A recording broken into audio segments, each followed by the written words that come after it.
Hello guys, welcome back to our YouTube channel. तो देखिए, मैं आपका दोस्त अभय आज आप लोगों के साथ लेकर आया हूँ वीडियो, जिसमें आज हम देखने वाले हैं जो भी दिल्ली यूनिवर्सिटी के स्टूडेंट है बीकॉम ऑनर्स के सेमेस्टर 1 के अंदर, उन सभी का आज एग्जाम हैगा मैनेजमेंट प्रिंसिपल एंड एप्लीकेशन का। तो मैं आज आप लोगों के साथ लेकर आया हूँ एग्जाम डे पर वीडियो, जिसमें आज हम देखने वाले हैं इसकी यूनिट नंबर 1 से लेकर यूनिट नंबर 5 की एक वन शॉट रिवीजन वीडियो, जिसमें मैं आपको पाँचों यूनिट बहुत ही फर्स्ट फेज में एक में कवर करवा दूंगा, जिससे आपके सारे टॉपिक्स रिटेन हो जाएंगे और आपको एग्जाम में बहुत ज़्यादा हेल्प होने वाली है इस वीडियो से। तो चलिए बिना देर किए शुरू करेंगे हम अपनी आज की वीडियो और देखेंगे इन सभी टॉपिक को एक क्विक फेज में, जिससे आपको एग्जाम से पहले पहले ये वीडियो खत्म भी हो जाए और आपको सारी चीज़ें समझ में भी आ जाए। तो चलिए अब बिना देर किए शुरू करेंगे वीडियो को, लेकिन अगर उससे पहले आपने अभी तक चैनल को सब्सक्राइब ना करा हो तो चैनल को जरूर सब्सक्राइब कर लें, वीडियो को लाइक करना ना भूलें, अपने सभी दोस्तों के साथ शेयर करना ना भूलें। तो चलिए शुरू करते हैं। पास आता है मैनेजमेंट क्या होता है। तो इट इज द आर्ट और science of getting things done with and through other with और overall purpose of achieving efficiency and effectiveness.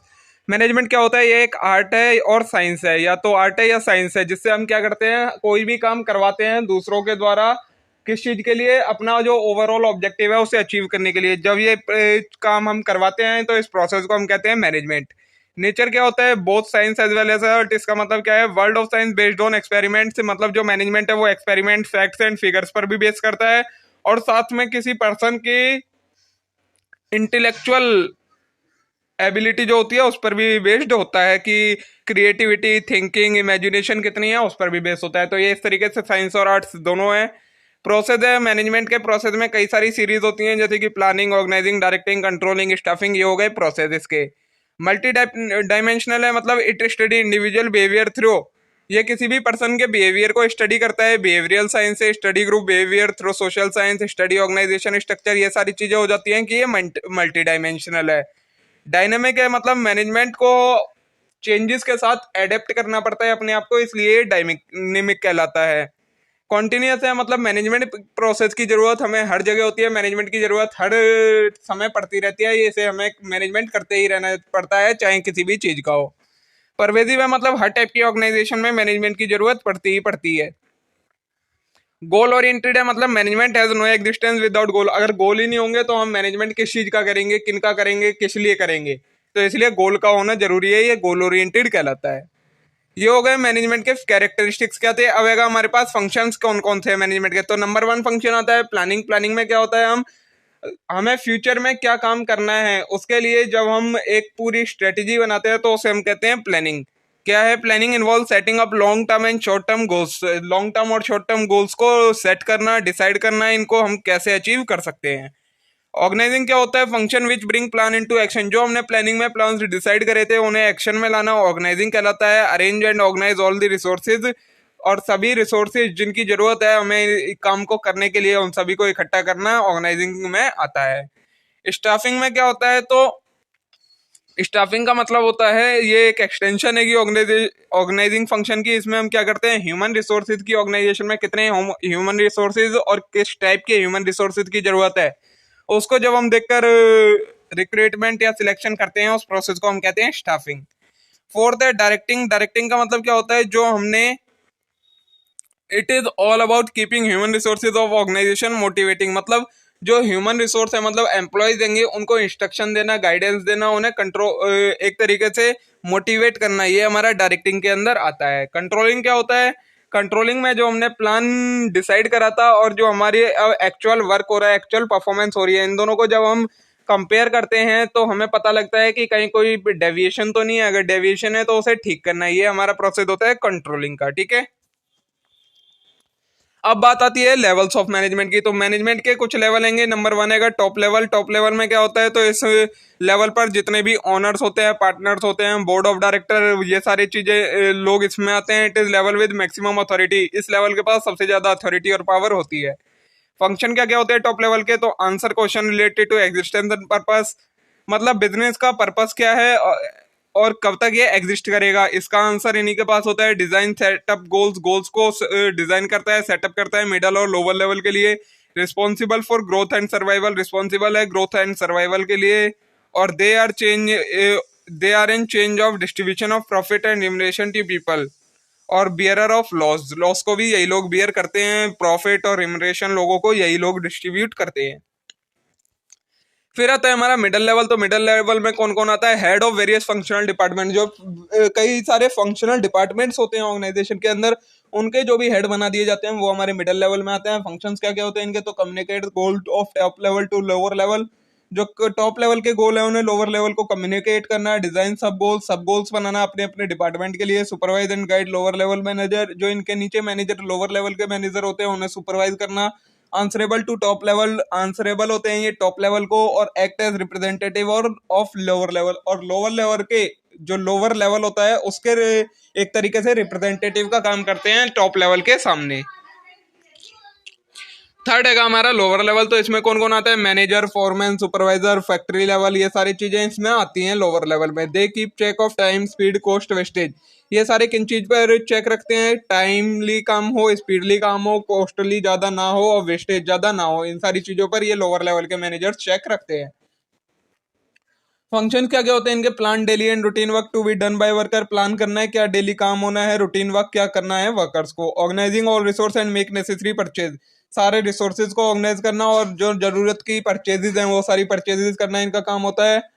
Handle and resolve day to day conflict of worker के बीच में अगर कोई कंफ्लिक्ट हो जाता है तो उन्हें हैंडल करना इनका काम होता है। Advise and assist worker during the work of, workers को एडवाइस गाइडेंस प्रोवाइड करवाना इन्हीं लोअर लेवल के मैनेजर्स वगैरह का काम होता है। ठीक है, अब हमारे पास आता है इंपॉर्टेंस क्या है मैनेजमेंट की। तो मैनेजमेंट की इंपॉर्टेंस किस लिए है? Setting objective, mission and vision, management play important role. जब भी हम मिशन, हमारा गोल क्या है वो सेट करना चाहते हैं तो हमें मैनेजमेंट की जरूरत पड़ती है। सेकंड है प्लानिंग एंड कंट्रोलिंग, कोई भी चीज प्लान या कंट्रोल करने के लिए हमें मैनेजमेंट की जरूरत पड़ती है। थर्ड है efficient utilisation of resources, management से क्या होता है जितने भी हमारे ह्यूमन रिसोर्स है, फाइनेंशियल रिसोर्स है, फिजिकल रिसोर्स है, इन सभी का इफिशियंटली यूटिलाइजेशन होता है। फोर्थ है stability and growth of organisation, organisation की स्टेबिलिटी होती है, ग्रोथ होती है ऑर्गेनाइजेशन की, मैनेजमेंट अगर अच्छा मैनेजमेंट हो तो। डेवलपमेंट ऑफ इंडिविजुअल, मैनेजमेंट सिर्फ ऑर्गेनाइजेशन के ही गोल को अचीव करने में हेल्प नहीं करता बल्कि इंडिविजुअल्स के गोल को भी अचीव करने में हेल्प करता है, जिससे उनका भी डेवलपमेंट होता है। फिफ्थ सिक्स्थ है contribution to society, a good management understand is responsibility toward society and engage in various programmes. एक जो अच्छा मैनेजमेंट होता है वो सोसाइटी में भी कंट्रीब्यूशन करता है, कई सारे हेल्पफुल वर्क करता है सोसाइटी के लिए। ठीक है, ये हो गई हमारी इंपॉर्टेंस ऑफ मैनेजमेंट। अब आता है coordination as the essence of management, coordination कैसे मैनेजमेंट की इसेंस है। तो कोऑर्डिनेशन का मतलब क्या होता है? The orderly arrangement of group effort to provide unity of action in pursuit of common goal, it is called coordination. जब हम क्या करें, जितने भी ग्रुप एफर्ट्स होंगे, मतलब जितने भी ह्यूमंस के एफर्ट्स कर चल रहे हैं ऑर्गेनाइजेशन में, जब उन्हें एक साथ में यूनिटी प्रोवाइड करवा दें जिससे वो सब एक काम के लिए, एक गोल के लिए ही वर्क करें, तो उसे हम कहते हैं coordination. The function of coordination is pervasive, ये एक परवेसिव फंक्शन है। Every department has to coordinate, सभी डिपार्टमेंट को एक दूसरे के साथ कोऑर्डिनेशन करके रखना पड़ता है। रोल क्या है कोऑर्डिनेशन का? तो coordination and planning, a full proof plan is possible only when there is coordination, एक प्लान तभी फुल प्रूफ होगा, सक्सेसफुल होगा जब उसमें कोऑर्डिनेशन उस प्लान में होगा। ठीक है, कोऑर्डिनेशन एंड ऑर्गेनाइजिंग, ऑर्गेनाइजिंग में कैसे रोल है? The role and duties of various individual group of organization need to be coordinated with each other, जो सभी डिपार्टमेंट और लोग होंगे किसी ऑर्गेनाइजेशन के अंदर, उनके जो रोल हैं, ड्यूटीज हैं, ये सभी एक दूसरे के साथ कोऑर्डिनेट करनी चाहिए जिससे कोई कंफ्लिक्ट ना हो। थर्ड है कोऑर्डिनेशन एंड स्टाफिंग, तो staffing involve recruitment, selection, placement, training, development, these are all require coordination. Staffing में हमारे कई सारे प्रोसेस आते हैं, रिक्रूटमेंट, सिलेक्शन, प्लेसमेंट, ये सारे आते हैं, तो इन सभी के लिए भी कोऑर्डिनेशन की जरूरत पड़ती है। फोर्थ है coordination as directing, through directing a team leader coordinate the task of their subordinate, directing से कोई लीडर क्या करता है? अपने सबऑर्डिनेट्स के टास्क को कोऑर्डिनेट करता है। तो ये हो गया हमारा इंपॉर्टेंस ऑफ कोऑर्डिनेशन। ठीक है, ये हो गया हमारा इतना चैप्टर। आगे देखते हैं और क्या है चैप्टर के अंदर। तो देखिए अब हमारे पास नेक्स्ट टॉपिक आएगा management classical school of thoughts. तो देखिए अब कुछ बीकॉम प्रोग्राम वाले बच्चे सोचेंगे कि ये तो हमारे सिलेबस में है ही नहीं, तो देखिए ये वीडियो आएगी वो बीकॉम प्रोग्राम और ऑनर्स दोनों के लिए है। वैसे तो ये सभी को कर लेना चाहिए, क्योंकि कुछ पता नहीं है ड्यू सोल का, क्योंकि उसका सिलेबस अलग है, स्टडी मटेरियल में वो कंसेप्ट नहीं है, जो स्टडी मटेरियल में है वो सिलेबस में नहीं दिया हुआ है, तो कुछ नहीं पता ड्यू सोल के बारे में किस टाइप का क्वेश्चन आ जाए। तो एक बार आपको इसको भी ओवरव्यू कर लेना चाहिए, मैं समझा तो रही हूँ, आपको सुन लेना चाहिए। अगर आप फिर भी इसको नहीं सुनना चाहते हैं तो आप स्किप कर सकते हैं, ये ऑनर्स वाले स्टूडेंट के लिए तो है ही। तो देखिए हमारे मॉडर्न मैनेजमेंट के तीन क्लासिकल स्कूल्स होंगे। नंबर वन मतलब तीन स्कूल्स होंगे, classical school, new classical school और मॉडर्न अप्रोच। तीन तरीके से मैनेजमेंट काम करता है। तो क्लासिकल अप्रोच क्या होती है? It is the school of thought of management that emerged at the time of industrial revolution. ये कौन सी अप्रोच है? जब इंडस्ट्रियल रिवॉल्यूशन आया था तब जो मैनेजमेंट की अप्रोच अपनाई गई थी उसे हम कहते हैं क्लासिकल अप्रोच। ऑल्सो इसे और हम क्या कहते हैं? ट्रेडिशनल और कंजर्वेटिव इसको अप्रोच भी कहते हैं। इसमें के तीन कंट्रीब्यूटर हैं। किन किन साइंटिस्टों ने इसमें अपना योगदान दिया है? एफ डब्ल्यू टेलर ने ये अप्रोच दी थी, हेनरी फ्योल ने और मैक्स वेबर ने, इन तीनों ने ये अप्रोच दी थी। साइंटिफिक मैनेजमेंट अप्रोच, तो इसमें जो टेलर ने अप्रोच दी थी उन्हें हम कहते हैं scientific management approach. F W Taylor is considered a father, और एफ डब्ल्यू टेलर को साइंटिफिक मैनेजमेंट का फादर भी कहा जाता है। इन्होंने क्या क्या रूल्स दिए थे? तो देखिए, science and not rule of thumb, मतलब he state that there are many ways to achieve the goal but there is only one best way of doing it. मतलब कई सारे वेज होते हैं किसी काम को करने के, लेकिन किसी काम को अच्छे से करने का सिर्फ एक ही तरीका होता है। ये बताता है हमारा science not rule of thumb. On the basis of this Taylor conduct various study, और इसके बेसिस पर टेलर ने कई सारी स्टडी दी है, जैसे कि मेथड स्टडी। इसमें हमें क्या पता करना होता है कि कितने तरीके हमारे पास किसी काम को करने को, बहुत सारे लिखने होते हैं। मोशन स्टडी, इसमें क्या होता है? मोशन ऑफ मशीन और वर्कर के मोशन, मतलब मूवमेंट की, वर्कर के मूवमेंट और मशीन्स की मूवमेंट को नोट डाउन करना होता है, उन्हें एक तरीके से चेक करना होता है। थर्ड है टाइम स्टडी। इसमें क्या होता है? डिसाइड स्टैंडर्ड, मतलब हमें एक टाइम डिसाइड करना होता है कि कितने टाइम में कोई काम कंप्लीट हो जाना चाहिए। फोर्थ है फैटिग स्टडी। ये हमें बताता है कि वर्कर्स को काम करते करते कितने रेस्ट इंटरवल्स की जरूरत पड़ेगी, ये हमें चेक करना होता है इसके अंदर, ठीक है, डिसाइड करना होता है। फिर आता है हमारा डिफरेंशियल पीस वेज सिस्टम। ये तो हो गया हमारा क्या चीज, ये science is not rule of thumb. अब सेकंड इसकी जो रूल दिया था इसने, ये था डिफरेंशियल पीस वेज सिस्टम, मतलब according to him the standard output of they should be set and worker who produce more than. इन्होंने कहा था कि एक डे का एक स्टैंडर्ड आउटपुट हमें डिसाइड कर देना चाहिए कि एक दिन में इतनी तो चीजें बननी है। अगर इससे ज्यादा कोई वर्कर बनाता है तो उसे उस पीस के अकॉर्डिंग फिर ज्यादा वेजेस दिए जाने चाहिए। ये बताता है हमारा ये सेकंड प्रिंसिपल। थर्ड है division of work amongst manager and worker, मतलब हमें वर्क को डिवाइड कर देना चाहिए मैनेजर के बीच में और वर्कर के बीच में। क्या काम मैनेजर करेगा, क्या काम वर्कर करेगा, और उसी के अकॉर्डिंग उनको एक तरीके से उनसे फीडबैक्स लेनी चाहिए। इसमें क्या क्या आता है डिवीजन ऑफ वर्क में? तो डिवीजन ऑफ वर्क करके इन्होंने 8 तरीके के फंक्शनल फोरमैनशिप बना दी थी, जिसे हम कहते हैं वर्क को जब डिवाइड करते हैं इनके प्रिंसिपल के अकॉर्डिंग तो उसे कहा जाता है फंक्शनल फोरमैनशिप। और इसमें 8 वर्कर्स होते हैं। किस किस टाइप के? नंबर 1 होता है रूट क्लर्क। रूट क्लर्क कौन होता है? जो हमें बताता है कि हमें प्रोडक्शन कैसे करना है। सेकंड है इंस्ट्रक्शन कार्ड क्लर्क। ये कौन होता है? Who lets down rules and policy to be followed while working. काम करते समय क्या क्या रूल्स और पॉलिसी फॉलो करनी है वो ये बताता है इंस्ट्रक्शन कार्ड क्लर्क। थर्ड है टाइम एंड कॉस्ट क्लर्क। ये क्या बताता है? Who specify standard time and cost for each job. हर काम के लिए कितना स्टैंडर्ड टाइम है, वो सारी चीजें ये टाइम एंड कॉस्ट क्लर्क बताता है। फोर्थ है डिसिप्लिनेरियन। ये कौन होता है? तो he is one who ensure that work is being done in sincere disciplined way. ये देखता है कि जो वर्क किया जा रहा है वो डिसिप्लिन और सिंसियरली वे में किया जा रहा है या नहीं किया जा रहा। फिफ्थ है स्पीड बॉस। स्पीड बॉस कौन होता है? Is one ensure work is done as per schedule. ये डिसाइड करता है कि जितना टाइम हमने दिया गया था हर वर्क को लिए उतने टाइम में कोई हर सारे वर्क कंप्लीट हो जाने चाहिए। सिक्स है गैंग बॉस। गैंग बॉस कौन होता है? तो he is one who keep tools and machine ready for use of worker. Gang boss वो होता है जो टूल्स और मशीन्स को रेडी करके रखता है वर्कर के काम करने के लिए। सेवंथ है repair boss. Repair boss boss कौन होता है? ये देखता है कि मशीन्स जब वर्कर्स जब वर्क कर रहे हैं तो मशीन ढंग से काम करती रहे। एट्थ है इंस्ट्रक्टर। इंस्ट्रक्टर कौन होता है? जो क्वालिटी ऑफ फिनिश्ड गुड को देखता है, चेक करता है, वो होता है हमारा इंस्ट्रक्टर। फिर फोर्थ था इनका standardization and simplification. Fourth principle था स्टैंडर्डाइजेशन एंड सिंप्लीफिकेशन। स्टैंडर्डाइजेशन क्या होता है? Designing standard for each and every task. हर टास्क के लिए एक स्टैंडर्ड डिसाइड कर देना चाहिए कि इतना तो काम होना चाहिए, इससे ज्यादा हो तो कोई दिक्कत नहीं है, कम नहीं होना चाहिए। और simplification mean dividing complex task into simpler activities. जो कॉम्प्लेक्स टास्क हो उसे कई सारी सिंपलर एक्टिविटीज में डिवाइड कर देना हमारा कहलाता है सिंप्लीफिकेशन।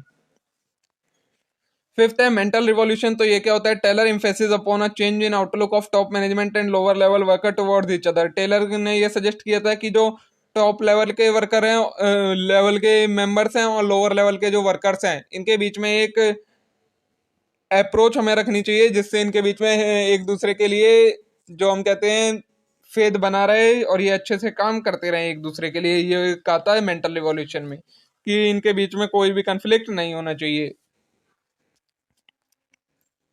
सेकंड अप्रोच थी, ये तो हो गई हमारी एफडब्ल्यू टेलर की। सेकंड थी प्रिंसिपल ऑफ मैनेजमेंट की अप्रोच, किसने दी थी देखिए, हेनरी फ्योल ने जो प्रिंसिपल्स दिए थे वो आते हैं हमारे प्रिंसिपल ऑफ मैनेजमेंट के अंदर। तो इन्होंने पहला प्रिंसिपल दिया था हेनरी फ्योल ने, डिवीजन ऑफ वर्क का। इन्होंने कहा था वर्क को हमें छोटे छोटे पार्ट्स में डिवाइड कर देना चाहिए वर्कर के बीच में। सेकंड था अथॉरिटी एंड रिस्पॉन्सिबिलिटी, ये कहा था कि हमें रिस्पॉन्सिबिलिटीज के साथ साथ कुछ अथॉरिटी को भी डेलीगेट करना पड़ता है। अथॉरिटी क्या होती है, पावर टू टेक डिसीजन, और रिस्पॉन्सिबिलिटी क्या होती है, अकाउंटेबिलिटी उस काम के लिए, वो हमारी कहलाती है रिस्पॉन्सिबिलिटी। तो फ्योल ने क्या सजेस्ट किया था कि हमें रिस्पॉन्सिबिलिटी के साथ साथ वर्कर्स को कुछ अथॉरिटी भी देनी चाहिए, मतलब कुछ डिसीजन वर्कर खुद भी ले सके, इतनी अथॉरिटी देनी चाहिए उन्हें। थर्ड है डिसिप्लिन, तो इसका मतलब है management should stabilize a sense of discipline and obedience among employ. Employ है वो डिसिप्लिन और सिंसियरिटी के साथ काम करने चाहिए। फोर्थ है यूनिटी ऑफ कमांड, मतलब इन्होंने कहा था कि हर एक मतलब वर्कर्स को सिर्फ एक सिंगल बॉस से ही ऑर्डर मिलना चाहिए, कई सारे बॉस नहीं होने चाहिए उनके। फिफ्थ है unity of direction, it suggest all employ working in organization should have one common goal. जितने भी लोग ऑर्गेनाइजेशन के अंदर काम कर रहे हैं उनका एक ही गोल होना चाहिए, जो कि ऑर्गेनाइजेशन का गोल होता है, ये होता है हमारा यूनिटी ऑफ डायरेक्शन। सिक्स है subordination of individual interest to general interest, इसका मतलब होता है जो ऑर्गेनाइजेशन का गोल है, इंटरेस्ट है, गोल है, वही इंडिविजुअल का गोल और इंटरेस्ट होना चाहिए, और जो इंडिविजुअल का गोल और इंटरेस्ट है उसी को हमें ऑर्गेनाइजेशन के गोल को भी मानना चाहिए। मतलब दोनों के इंटरेस्ट को हमें एक दूसरे के साथ कोऑर्डिनेट करना होता है। सेवंथ है रिम्यूनरेशन, तो ये क्या कहते हैं, जो रिम्यूनरेशन होनी चाहिए वर्कर की वो फेयर होनी चाहिए उनके वर्क के अकॉर्डिंग। एट्थ है centralization, Fayol suggest that management should try to maintain a balance between division of power and hierarchy. इन्होंने सजेस्ट किया था कि मैनेजमेंट को ध्यान रखना चाहिए कि ज्यादा हायरार्कियल लेवल्स नहीं बनाने चाहिए, सेंट्रलाइज डिसीजन मेकिंग पावर रखनी चाहिए। नाइन्थ है स्केलर चेन, स्केलर चेन का मतलब क्या होता है कि एक ऑर्गेनाइजेशन के अंदर कोई भी किसी से भी बात नहीं कर सकता, एक कम्युनिकेशन के लिए एक चेन फॉलो की जानी चाहिए जिसे कहा गया था स्केलर चेन। टेंथ है इक्विटी, तो इक्विटी का मतलब क्या है, equality of treatment of all employ, मतलब सभी एम्प्लॉयज के साथ सेम ट्रीटमेंट किया जाना चाहिए। 11th है order, it relates to maintain systematic arrangement of things and people and organization, इसका मतलब है कि पीपल्स और ऑर्गेनाइजेशन जो रिसोर्सेज हैं उनका सभी का एक सिस्टमेटिक ऑर्डर मेंटेन करके रखना चाहिए ऑर्गेनाइजेशन के अंदर। स्टेबिलिटी क्या होती है, तो मतलब एम्प्लॉयज को जॉब सिक्योरिटी प्रोवाइड करवानी चाहिए। 13 है इनिशिएटिव, मतलब मैनेजमेंट को इनकरेज करना चाहिए वर्कर्स को कि वो किसी भी काम को करने के लिए फर्स्ट इनिशिएटिव स्टेप्स ले।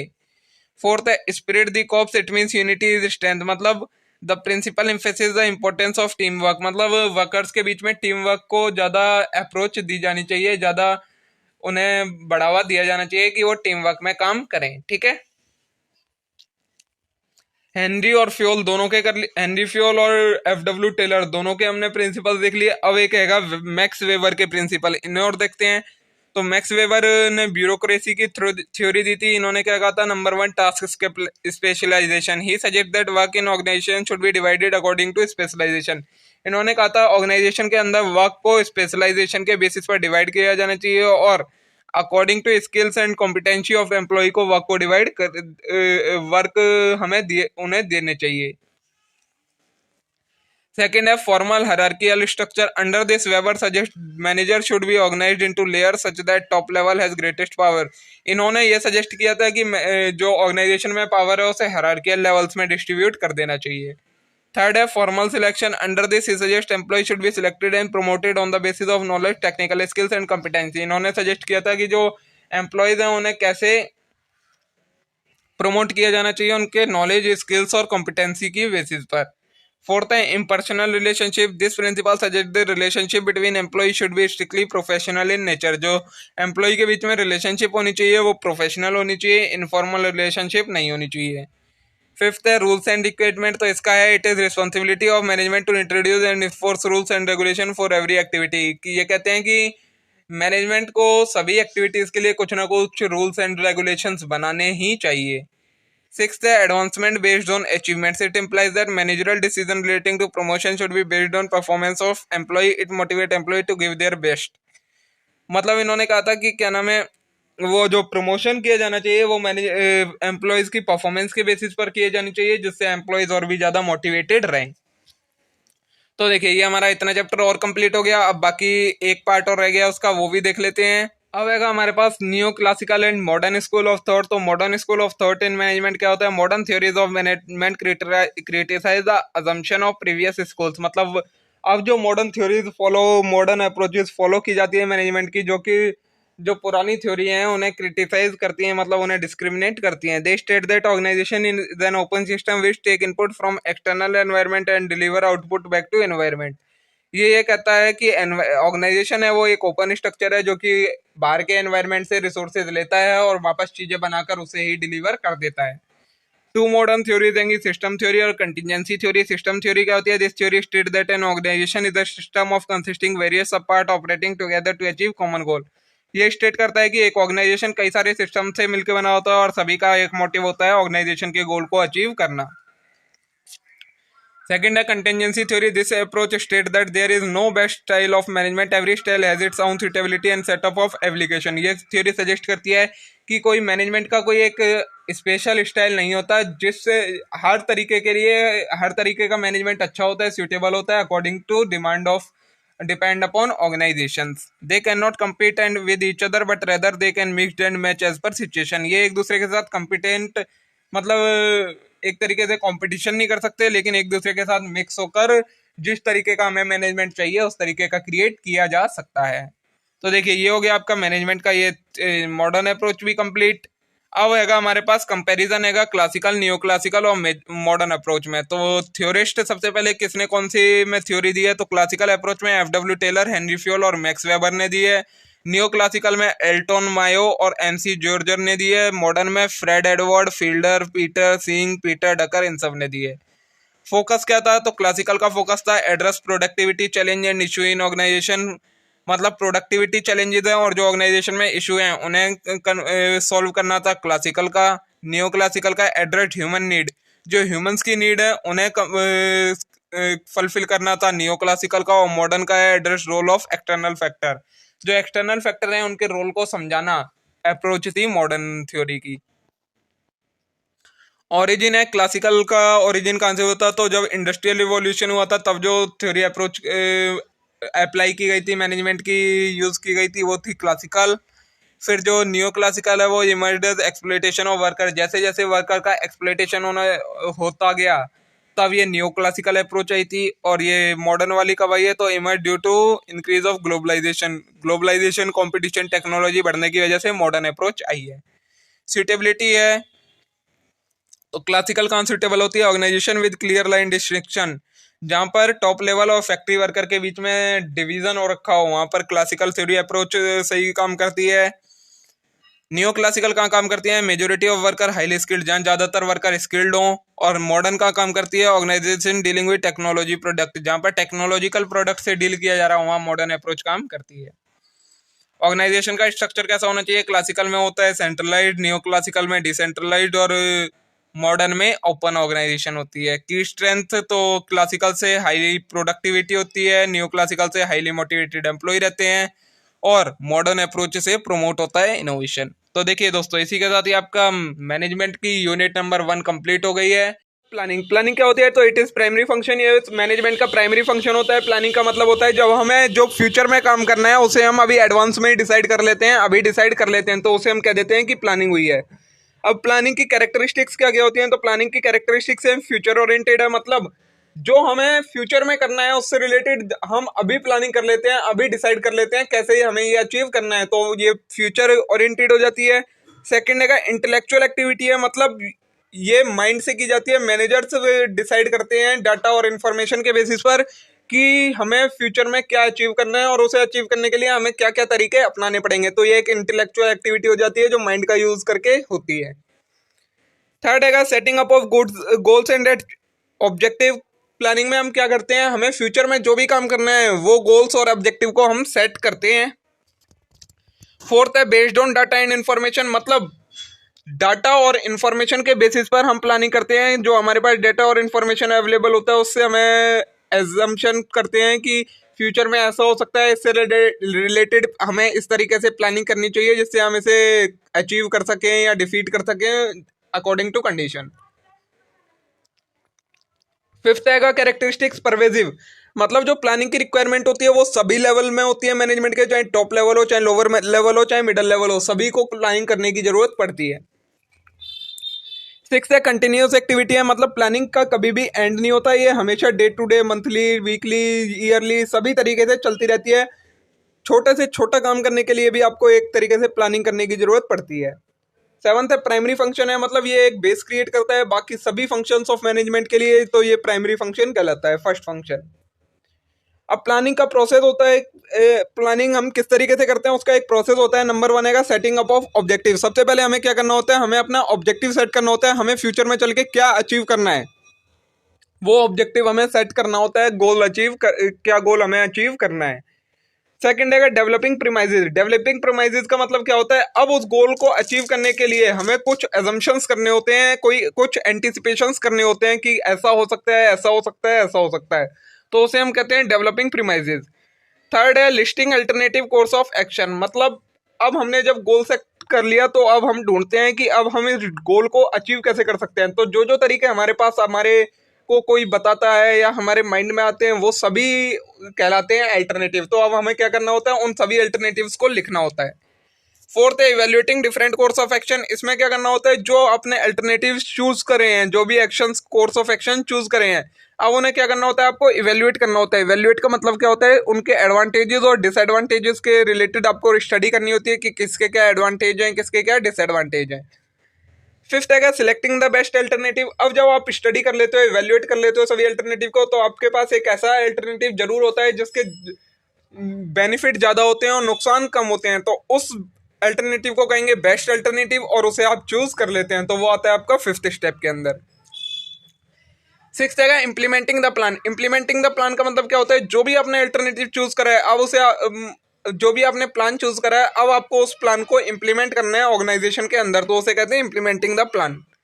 सेवंथ है फॉलो अप ऑफ एक्शन। अब जब प्लान एक बार इंप्लीमेंट हो जाता है तो उसे आपको डेली बेसिस पर या फ्रिक्वेंटली चेक करना होता है कि जो भी आपने प्लान डिसाइड कराया था उसी के अकॉर्डिंग वर्क हो रहा है या नहीं हो रहा, जिससे आपका गोल अचीव हो जाएगा या नहीं हो जाएगा, तो उसे हम कहते हैं फॉलो अप ऑफ एक्शन। ठीक है, अब एलिमेंट्स हैं प्लानिंग के कुछ। नंबर वन है हमारे पास ऑब्जेक्टिव। ऑब्जेक्टिव क्या होता है, तो objective can be defined as end result. जो भी चीज हमारा एंड रिजल्ट है, जो चीज हमें अचीव करनी है, उसे हम कहेंगे ऑब्जेक्टिव्स। ठीक है, सेकंड है रूल्स। रूल्स क्या होते हैं, ऑब्जेक्टिव को हम और भी कई नाम से जानते हैं, जैसे कि गोल्स हो गए, स्टैंडर्ड हो गए, मिशन, एम, ये सारी चीजें ऑब्जेक्टिव ही कहलाती हैं।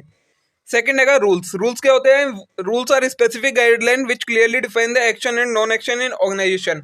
एक ऑर्गेनाइजेशन के अंदर क्या क्या काम किए जा सकते हैं और क्या क्या काम नहीं करने होते हैं, जब वो गाइडलाइंस प्रोवाइड करवाई जाती हैं उनसे रिलेटेड, तो उन्हें हम कहते हैं रूल्स। थर्ड है policy. Policy are general guidelines for day to day working of an organization. एक ऑर्गेनाइजेशन के डे टू डे वर्किंग में कुछ जनरल गाइडलाइंस दी जाती हैं, उसे हम कहते हैं पॉलिसी। फोर्थ है प्रोसीजर। प्रोसीजर क्या होता है, these are plan which are specifically clearly tells the sequence of activities. मतलब अब आपको अपने गोल को अचीव करने के लिए किस सीक्वेंस में एक्टिविटीज को करना है जिससे आपका गोल जल्दी और इफिशिएंटली अचीव हो जाए, तो उसे हम कहते हैं प्रोसीजर। फिफ्थ है प्रोग्राम। प्रोग्राम क्या होता है, तो जब किसी स्पेसिफिक इवेंट के लिए कोई प्लान बनाया जाए तो उसे हम प्रोग्राम का नाम दे देते हैं। सिक्स्थ है स्ट्रेटजी। स्ट्रेटजी क्या होता है, ये भी एक तरीके का प्लान होता है जिसको हम क्या ध्यान रखते हुए बनाते हैं, हम अपने कंपटीटर को ध्यान में रखते हुए बनाते हैं कि हमें अपने कंपटीटर को डिफेक्ट करना है, उसे डिफीट करना है, उसे पीछे छोड़ना है, तो जब वो प्लान बनाते हैं हम, तो उसे हम स्ट्रेटजी का नाम दे देते हैं। सेवंथ है बजट। बजट क्या होता है, बजट भी एक तरीके का प्लान होता है जिसे हम क्वांटिटेटिव टर्म्स में मेजर करते हैं, मतलब मनी की टर्म में मेजर करते हैं। इसमें हम क्या देखते हैं, क्या हमारी कॉस्ट हैगी इस प्लान को फुलफिल करने की और क्या इससे हमारा रेवेन्यू होगा, तो वो कहलाता है बजट।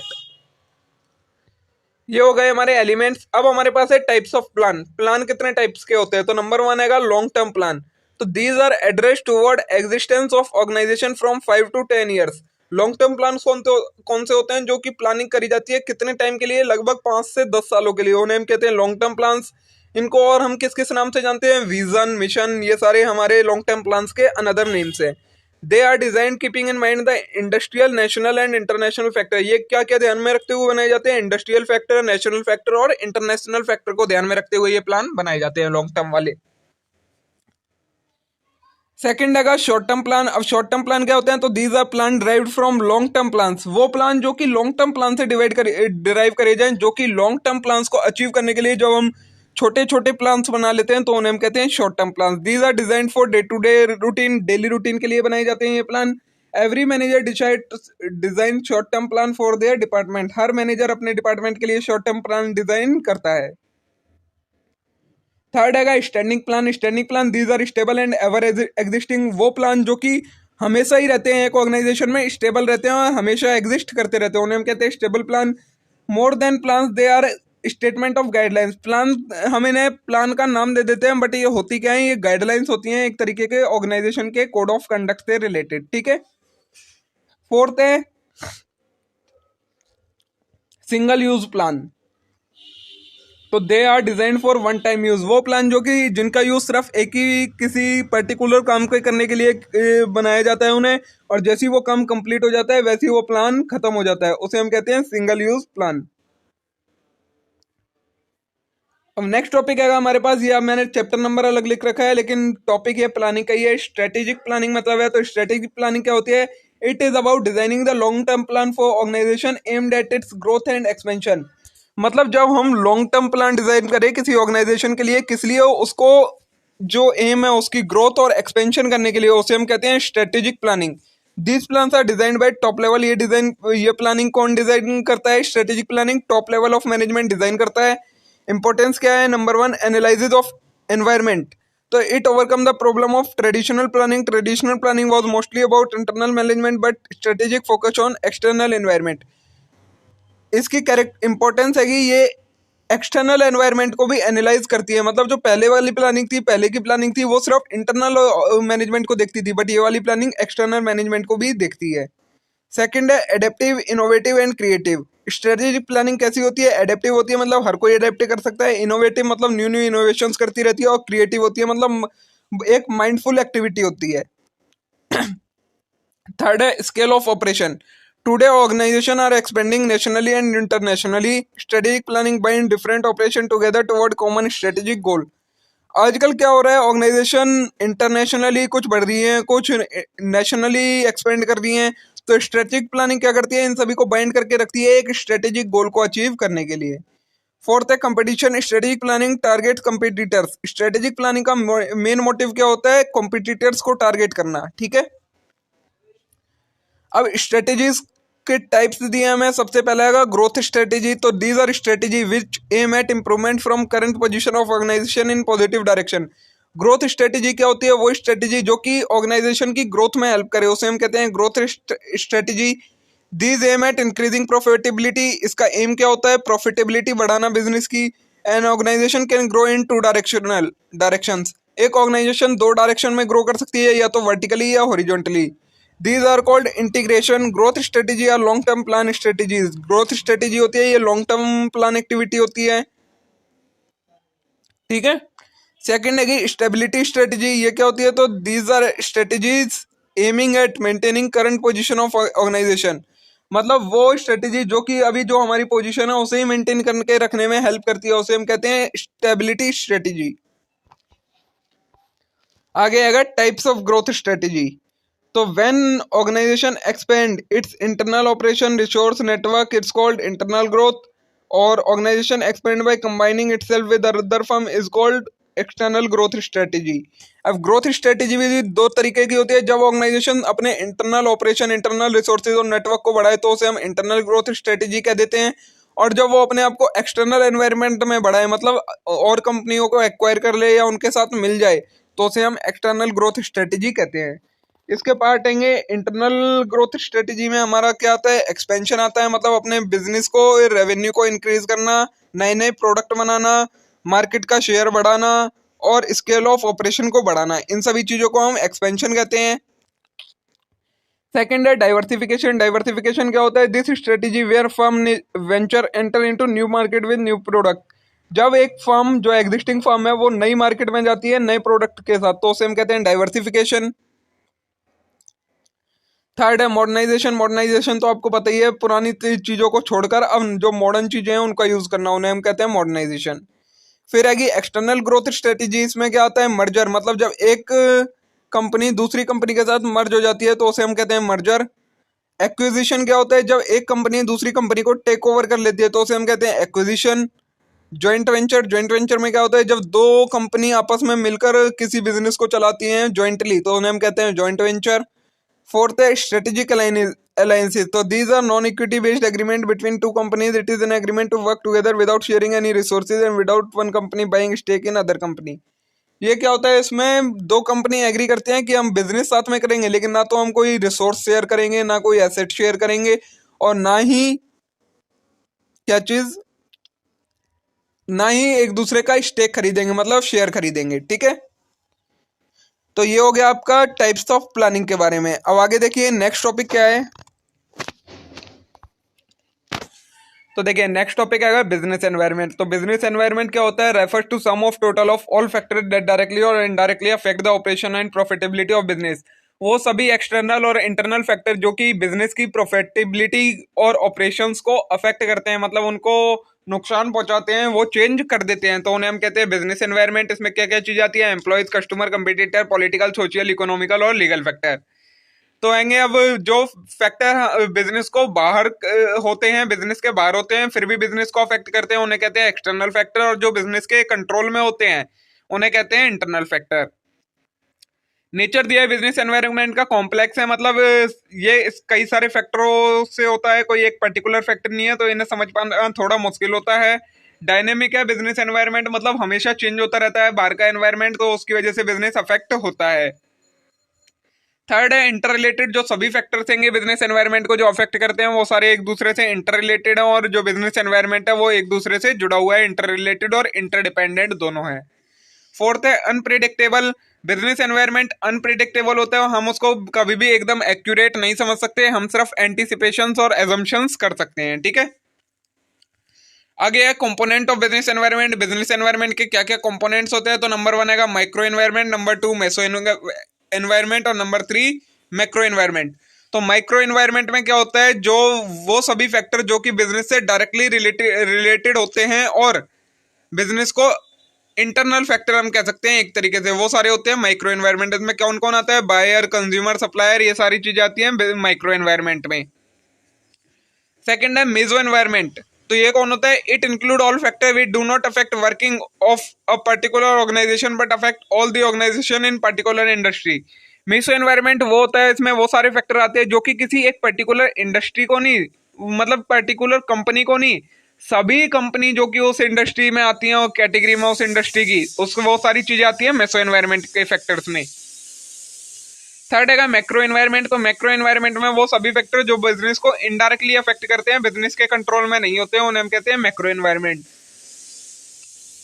इन्वायरमेंटल एनालिसिस क्या होता है, तो it is process of identifying all factor internal as well as external environment that affect the working of organisation. Environmental analysis क्या होता है, वो हमें उन सभी फैक्टरों को पहचानना होता है जो कि बिजनेस को अफेक्ट कर सकते हैं आइदर इंटरनली और एक्सटर्नली। ठीक है, सिग्निफिकेंस क्या है बिजनेस एनवायरनमेंट की, नॉलेज ऑफ इमर्जिंग अपॉर्चुनिटीज। अगर हम एनवायरनमेंट का एनालिसिस करते रहेंगे तो हमें अपॉर्चुनिटीज का पता लगता रहेगा कि क्या अपॉर्चुनिटीज होने वाली हैं, क्या नहीं होने वाली हैं। सेकंड है नॉलेज ऑफ थ्रेट। अगर कोई नुकसान होने वाला है तो उसकी भी नॉलेज हमें मिल जाती है। थर्ड है प्रिपेयर लेजर फॉर टुमारो। हम अपने जो कल हैगा उसके लिए आज ही तैयारी कर सकते हैं, मैनेजर वो उसकी तैयारी आज ही कर लेते हैं। फोर्थ है फ्लेक्सिबिलिटी इन वर्किंग। ये क्या करते हैं, हमें जब एंटिसिपेशंस कर लेते हैं, पहले से ही कर लेते हैं सब सारी चीजें, तो हमारे को फ्लेक्सिबिलिटी मिल जाती है वर्किंग में। फिफ्थ है डिटरमाइन है बिजनेस सक्सेस। जब हम एनवायरमेंटल एनालिसिस करेंगे तो इसी से हमारे बिजनेस की सक्सेस हो सकती है, क्योंकि हमारे को कोई भी थ्रेट नहीं होगा, सारी अपॉर्चुनिटीज हम ग्रैब कर चुके होंगे और इससे हमारे बिजनेस सक्सेसफुल हो जाएगा। अब आएगा टेक्निक्स ऑफ एनवायरमेंटल एनालिसिस। हम एनवायरमेंटल एनालिसिस किन किन तरीकों से कर सकते हैं, तो नंबर 1 है स्वॉट एनालिसिस, SWOT, स्वॉट एनालिसिस। तो इसमें हम क्या करते हैं, जो बिजनेस की स्ट्रेंथ है, वीकनेस है, अपॉर्चुनिटी और थ्रेट है, इन चारों चीजों को पहचानते हैं। स्ट्रेंथ क्या होती है, all factor which work in favour of organisation, वो सभी फैक्टर जो बिजनेस के फेवर में वर्क करते हैं उन्हें हम कहते हैं स्ट्रेंथ। ये फैक्टर इंटेंजिबल होते हैं ज्यादातर, जैसे कि इन्वेस्टमेंट एसेट्स, और इंटेंजिबल भी होते हैं जैसे कि गुडविल। सेकंड है वीकनेस, क्या होता है, तो all factor that work against organisation, वो सभी फैक्टर जो ऑर्गेनाइजेशन के अगेंस्ट वर्क करते हैं उसे हम कहते हैं वीकनेस। इनका ये क्या करते हैं, ऑर्गेनाइजेशन के डाउनफॉल कर देते हैं, ऑर्गेनाइजेशन को नीचे गिरा देते हैं। थर्ड है अपॉर्चुनिटी, तो all factor act as stimulator in growth of an organisation, वो सभी फैक्टर जो कि ऑर्गेनाइजेशन की ग्रोथ में एक तरीके का सपोर्ट सिस्टम का काम करते हैं उन्हें हम कहते हैं opportunities. Threat, all factor are hindrance in path of organisation, और थ्रेट वो होते हैं जो कि बिजनेस की ग्रोथ में रुकावटें होती हैं उन्हें हम कहते हैं थ्रेट्स। ये था हमारा फर्स्ट टेक्निक शॉर्ट एनालिसिस, और सेकंड टेक्निक है पेस्टल एनालिसिस। ये क्या है,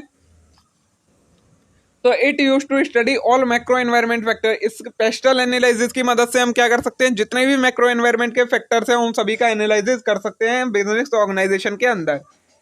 पी से होता है पॉलिटिकल फैक्टर, वो सभी फैक्टर जो कि गवर्नमेंट के कंट्रोल में होते हैं और गवर्नमेंट के इन फैक्टर में चेंजेस की वजह से बिजनेस अफेक्ट होता है, तो उसे हम कहते हैं पॉलिटिकल फैक्टर।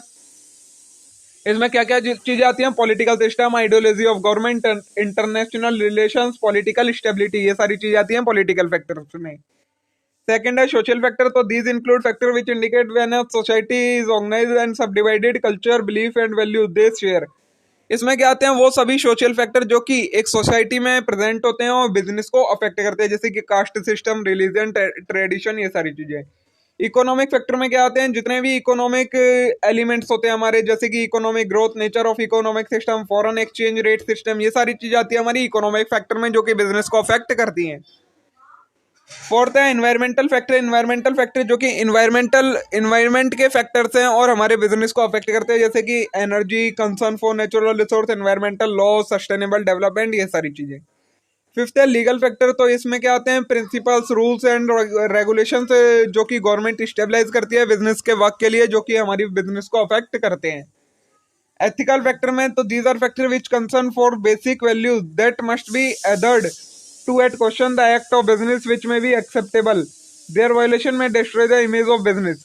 वो सभी फैक्टर जिससे एक बिजनेस की इमेज बनती है और अगर वो डिस्ट्रॉय हो जाए तो बिजनेस की इमेज खत्म हो जाती है, उन्हें हम कहते हैं एथिकल फैक्टर। ये हो गया हमारा पेस्टल एनालिसिस। अब बचा है हमारा इंडस्ट्री एनालिसिस।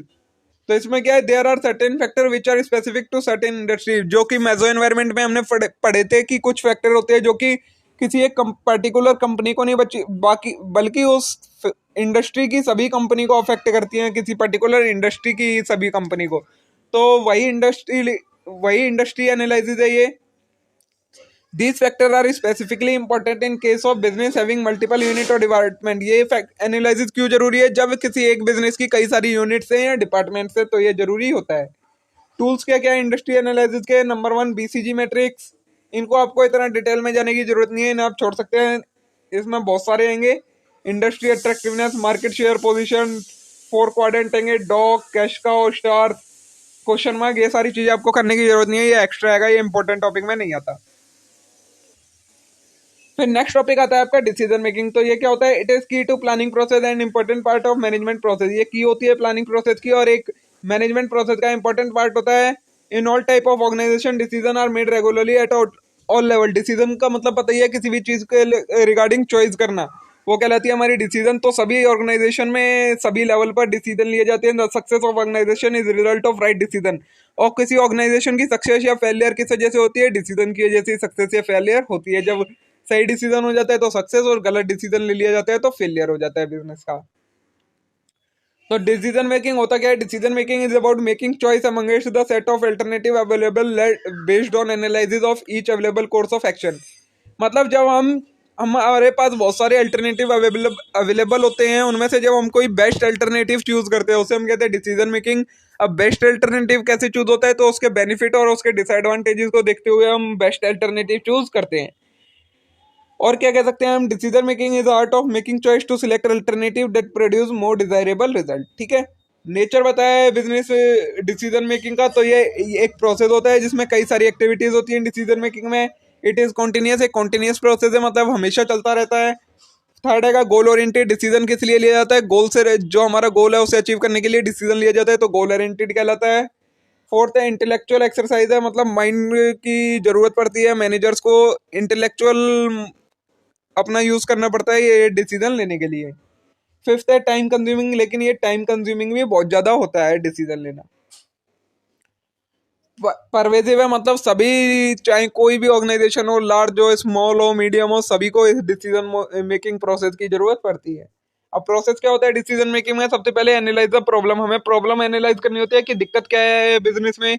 फिर लिस्टिंग अल्टरनेटिव अवेलेबल, फिर हमें अल्टरनेटिव्स लिखने होते हैं कि इस प्रॉब्लम को कैसे कैसे सॉल्व किया जा सकता है। थर्ड है इवेल्युएटिंग अल्टरनेटिव अवेलेबल, फिर इवेल्युएशन करना होता है, मतलब हमें उसके एडवांटेज और डिसएडवांटेजेस को पढ़ना होता है। थर्ड है इवेल्युएटिंग अल्टरनेटिव। फोर्थ है सिलेक्टिंग बेस्ट अल्टरनेटिव, अब इन सभी अल्टरनेटिव में से बेस्ट अल्टरनेटिव को सिलेक्ट करना पड़ता है। फिफ्थ है इम्प्लीमेंटिंग डिसीजन, फिर जो हमारा डिसीजन है उसे इम्प्लीमेंट करना पड़ता है। सिक्स है फॉलो अप एक्शन, मतलब उसके बाद हमें क्या करना पड़ता है, उस डिसीजन जो हमने इम्प्लीमेंट कराया है उसका सही से फॉलोइंग हो रही है या नहीं हो रही है उसे चेक करना पड़ता है। अप्रोचेस हैं कुछ डिसीजन मेकिंग की। नंबर वन है rational approach to decision making, तो इसमें क्या है, वो process is based on assumption that manager are perfectly rational. ये किस चीज पर बेस होती है, प्रोसेस assumptions पर बेस होता है कि मैनेजर हैं वो रेशनल लेंगे। It means that every decision based on fact data and scientific analysis manager will benefit and minimum cost. मतलब जो इसमें डिसीजन लिए जाते हैं वो किस पर बेस्ड होते हैं, फैक्ट्स डाटा और साइंटिफिक एनालिसिस पर बेस्ड होते हैं, और मैनेजर सभी बेनिफिट्स अवेलेबल करवाता है और कॉस्ट को मिनिमम करता है। Be a concept of bound rationality. It means that manager do not have always resort to mathematical model and software to take decision. कई बार क्या होता है इस कॉन्सेप्ट के अकॉर्डिंग, इसमें क्या क्या गया है कि हर एकदम मैनेजर मैथमेटिकल एनालिसिस और डाटा वगैरह का यूज भी करता है, कई बार वो अपने एजम्पशन से भी अपनी मर्जी से भी डिसीजन ले लेता है, तो उसे हम कहते हैं concept of bound rationality. Techniques है डिसीजन मेकिंग की, सब नंबर वन है कि qualitative technique, these are based on non quantifiable data. इसमें क्या होता है, नॉन क्वांटिफाइबल डाटा होता है, मतलब जिस डाटा को हम क्वांटिटी में मेजर नहीं कर सकते, जैसे कि फीडबैक रिव्यू इंटरव्यू रिपोर्ट्स, ये सारी चीजें। The data under this technique is subject to individual interpretation and hence the result is subjective. इसमें क्या होता है, इंडिविजुअल इंटरप्शन होता है, मतलब हर किसी का अलग अलग थॉट होता है और रिजल्ट इसका सब्जेक्टिव हो जाता है। This require knowledge and experience of expert, इसको करने के लिए क्या जरूरत पड़ती है, नॉलेज और एक्सपीरियंस एक्सपर्ट्स की जरूरत पड़ती है। इसमें क्या क्या आती है, brainstorming under this situation is presented. इस ब्रेनस्टॉर्मिंग आती है इस प्रोसेस में, किसमें, क्वालिटेटिव में। ब्रेनस्टॉर्मिंग में क्या होता है, हमें ग्रुप के सामने एक कंडीशन रखनी पड़ती है और उसके रिगार्डिंग उनसे डिसीजन पूछा जाता है। बी है नॉमिनल ग्रुप टेक्निक, सी है डेल्फी टेक्निक। इन सबको आपको ज्यादा डिटेल में जाने की जरूरत नहीं है, जितना जितना ये मैंने लिख कर दे रखा है बस आपको इतना ही पढ़ने की जरूरत है। नॉमिनल ग्रुप टेक्निक क्या होती है, तो it is similar to brainstorming but consider to be more effective. ये क्या होती है, ये भी ब्रेनस्टॉर्मिंग की तरह होती है बट उससे ज्यादा अच्छी होती है। सी है डेल्फी टेक्निक, तो this technique assemble a team of expert to give idea. इसमें हम क्या करते हैं, डेल्फी टेक्निक में एक्सपर्ट्स को हायर करते हैं कोई भी डिसीजन लेने के लिए। अब दूसरा टाइप था क्वांटिटेटिव, ये सारे थे तीनों। क्वालिटेटिव का आवेगी क्वांटिटेटिव टेक्निक, तो इसमें क्या है, this technique based on numerical statistical and quantifiable data. ये किस पर बेस होती है, न्यूमेरिकल और क्वांटिफाइबल डाटा पर बेस होती है। ये टेक्निक किस चीज का यूज करती है, डाटा का यूज करती है, फाइनेंशियल स्टेटमेंट जो कि कंपनी का में होती है उसका। अब इसमें कौन कौन से आते हैं, तो number one break even analysis, तो इसमें क्या होता है, break even point is point at which total revenue of organisation equal to. अब ये ब्रेक इवन एनालिसिस में क्या करते हैं, ब्रेक इवन पॉइंट ढूंढते हैं जहां पर टोटल रेवेन्यू टोटल कॉस्ट के बराबर होता है, जहां पर ना तो प्रॉफिट होता है और ना ही लॉस होता है। सेकंड है लीनियर प्रोग्रामिंग, तो it is use to determine optimal mix of limited resources. ये लीनियर प्रोग्रामिंग किस चीज में हेल्प करता है कि किस रिसोर्सेज का कितना यूज करना है और किस रिसोर्सेज का कितना करना है, वो सारी चीजें बताने के लिए लीनियर प्रोग्रामिंग का यूज किया जाता है। सी है रेशियो एनालिसिस, रेशियो एनालिसिस तो आप पढ़ ही चुके हैं। It define relationship between two variable, दो वेरिएबल के बीच में रिलेशनशिप स्टेबलाइज करने के लिए रेशियो एनालिसिस का यूज किया जाता है। डी है रिग्रेशन एनालिसिस, तो इसमें क्या होता है, it involve using statistical equation to predict और estimate impact of one variable on other.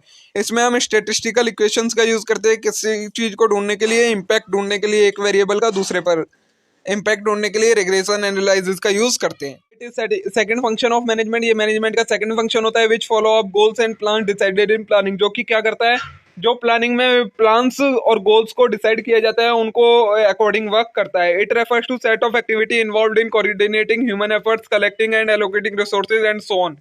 ये क्या होता है ऑर्गेनाइजिंग में? तो इसमें ह्यूमंस के जो भी ह्यूमन रिसोर्सेज है उन्हें इकट्ठा किया जाता है, जितने भी रिसोर्सेज की हमें जरूरत पड़ने वाली है उन सभी को इकट्ठा किया जाता है, उन्हें एलोकेट किया जाता है, मतलब जिसको जहाँ जरूरत है वहां पहुंचाया जाता है, और ये सारी चीजें हमारी ऑर्गेनाइजिंग के अंदर आती हैं।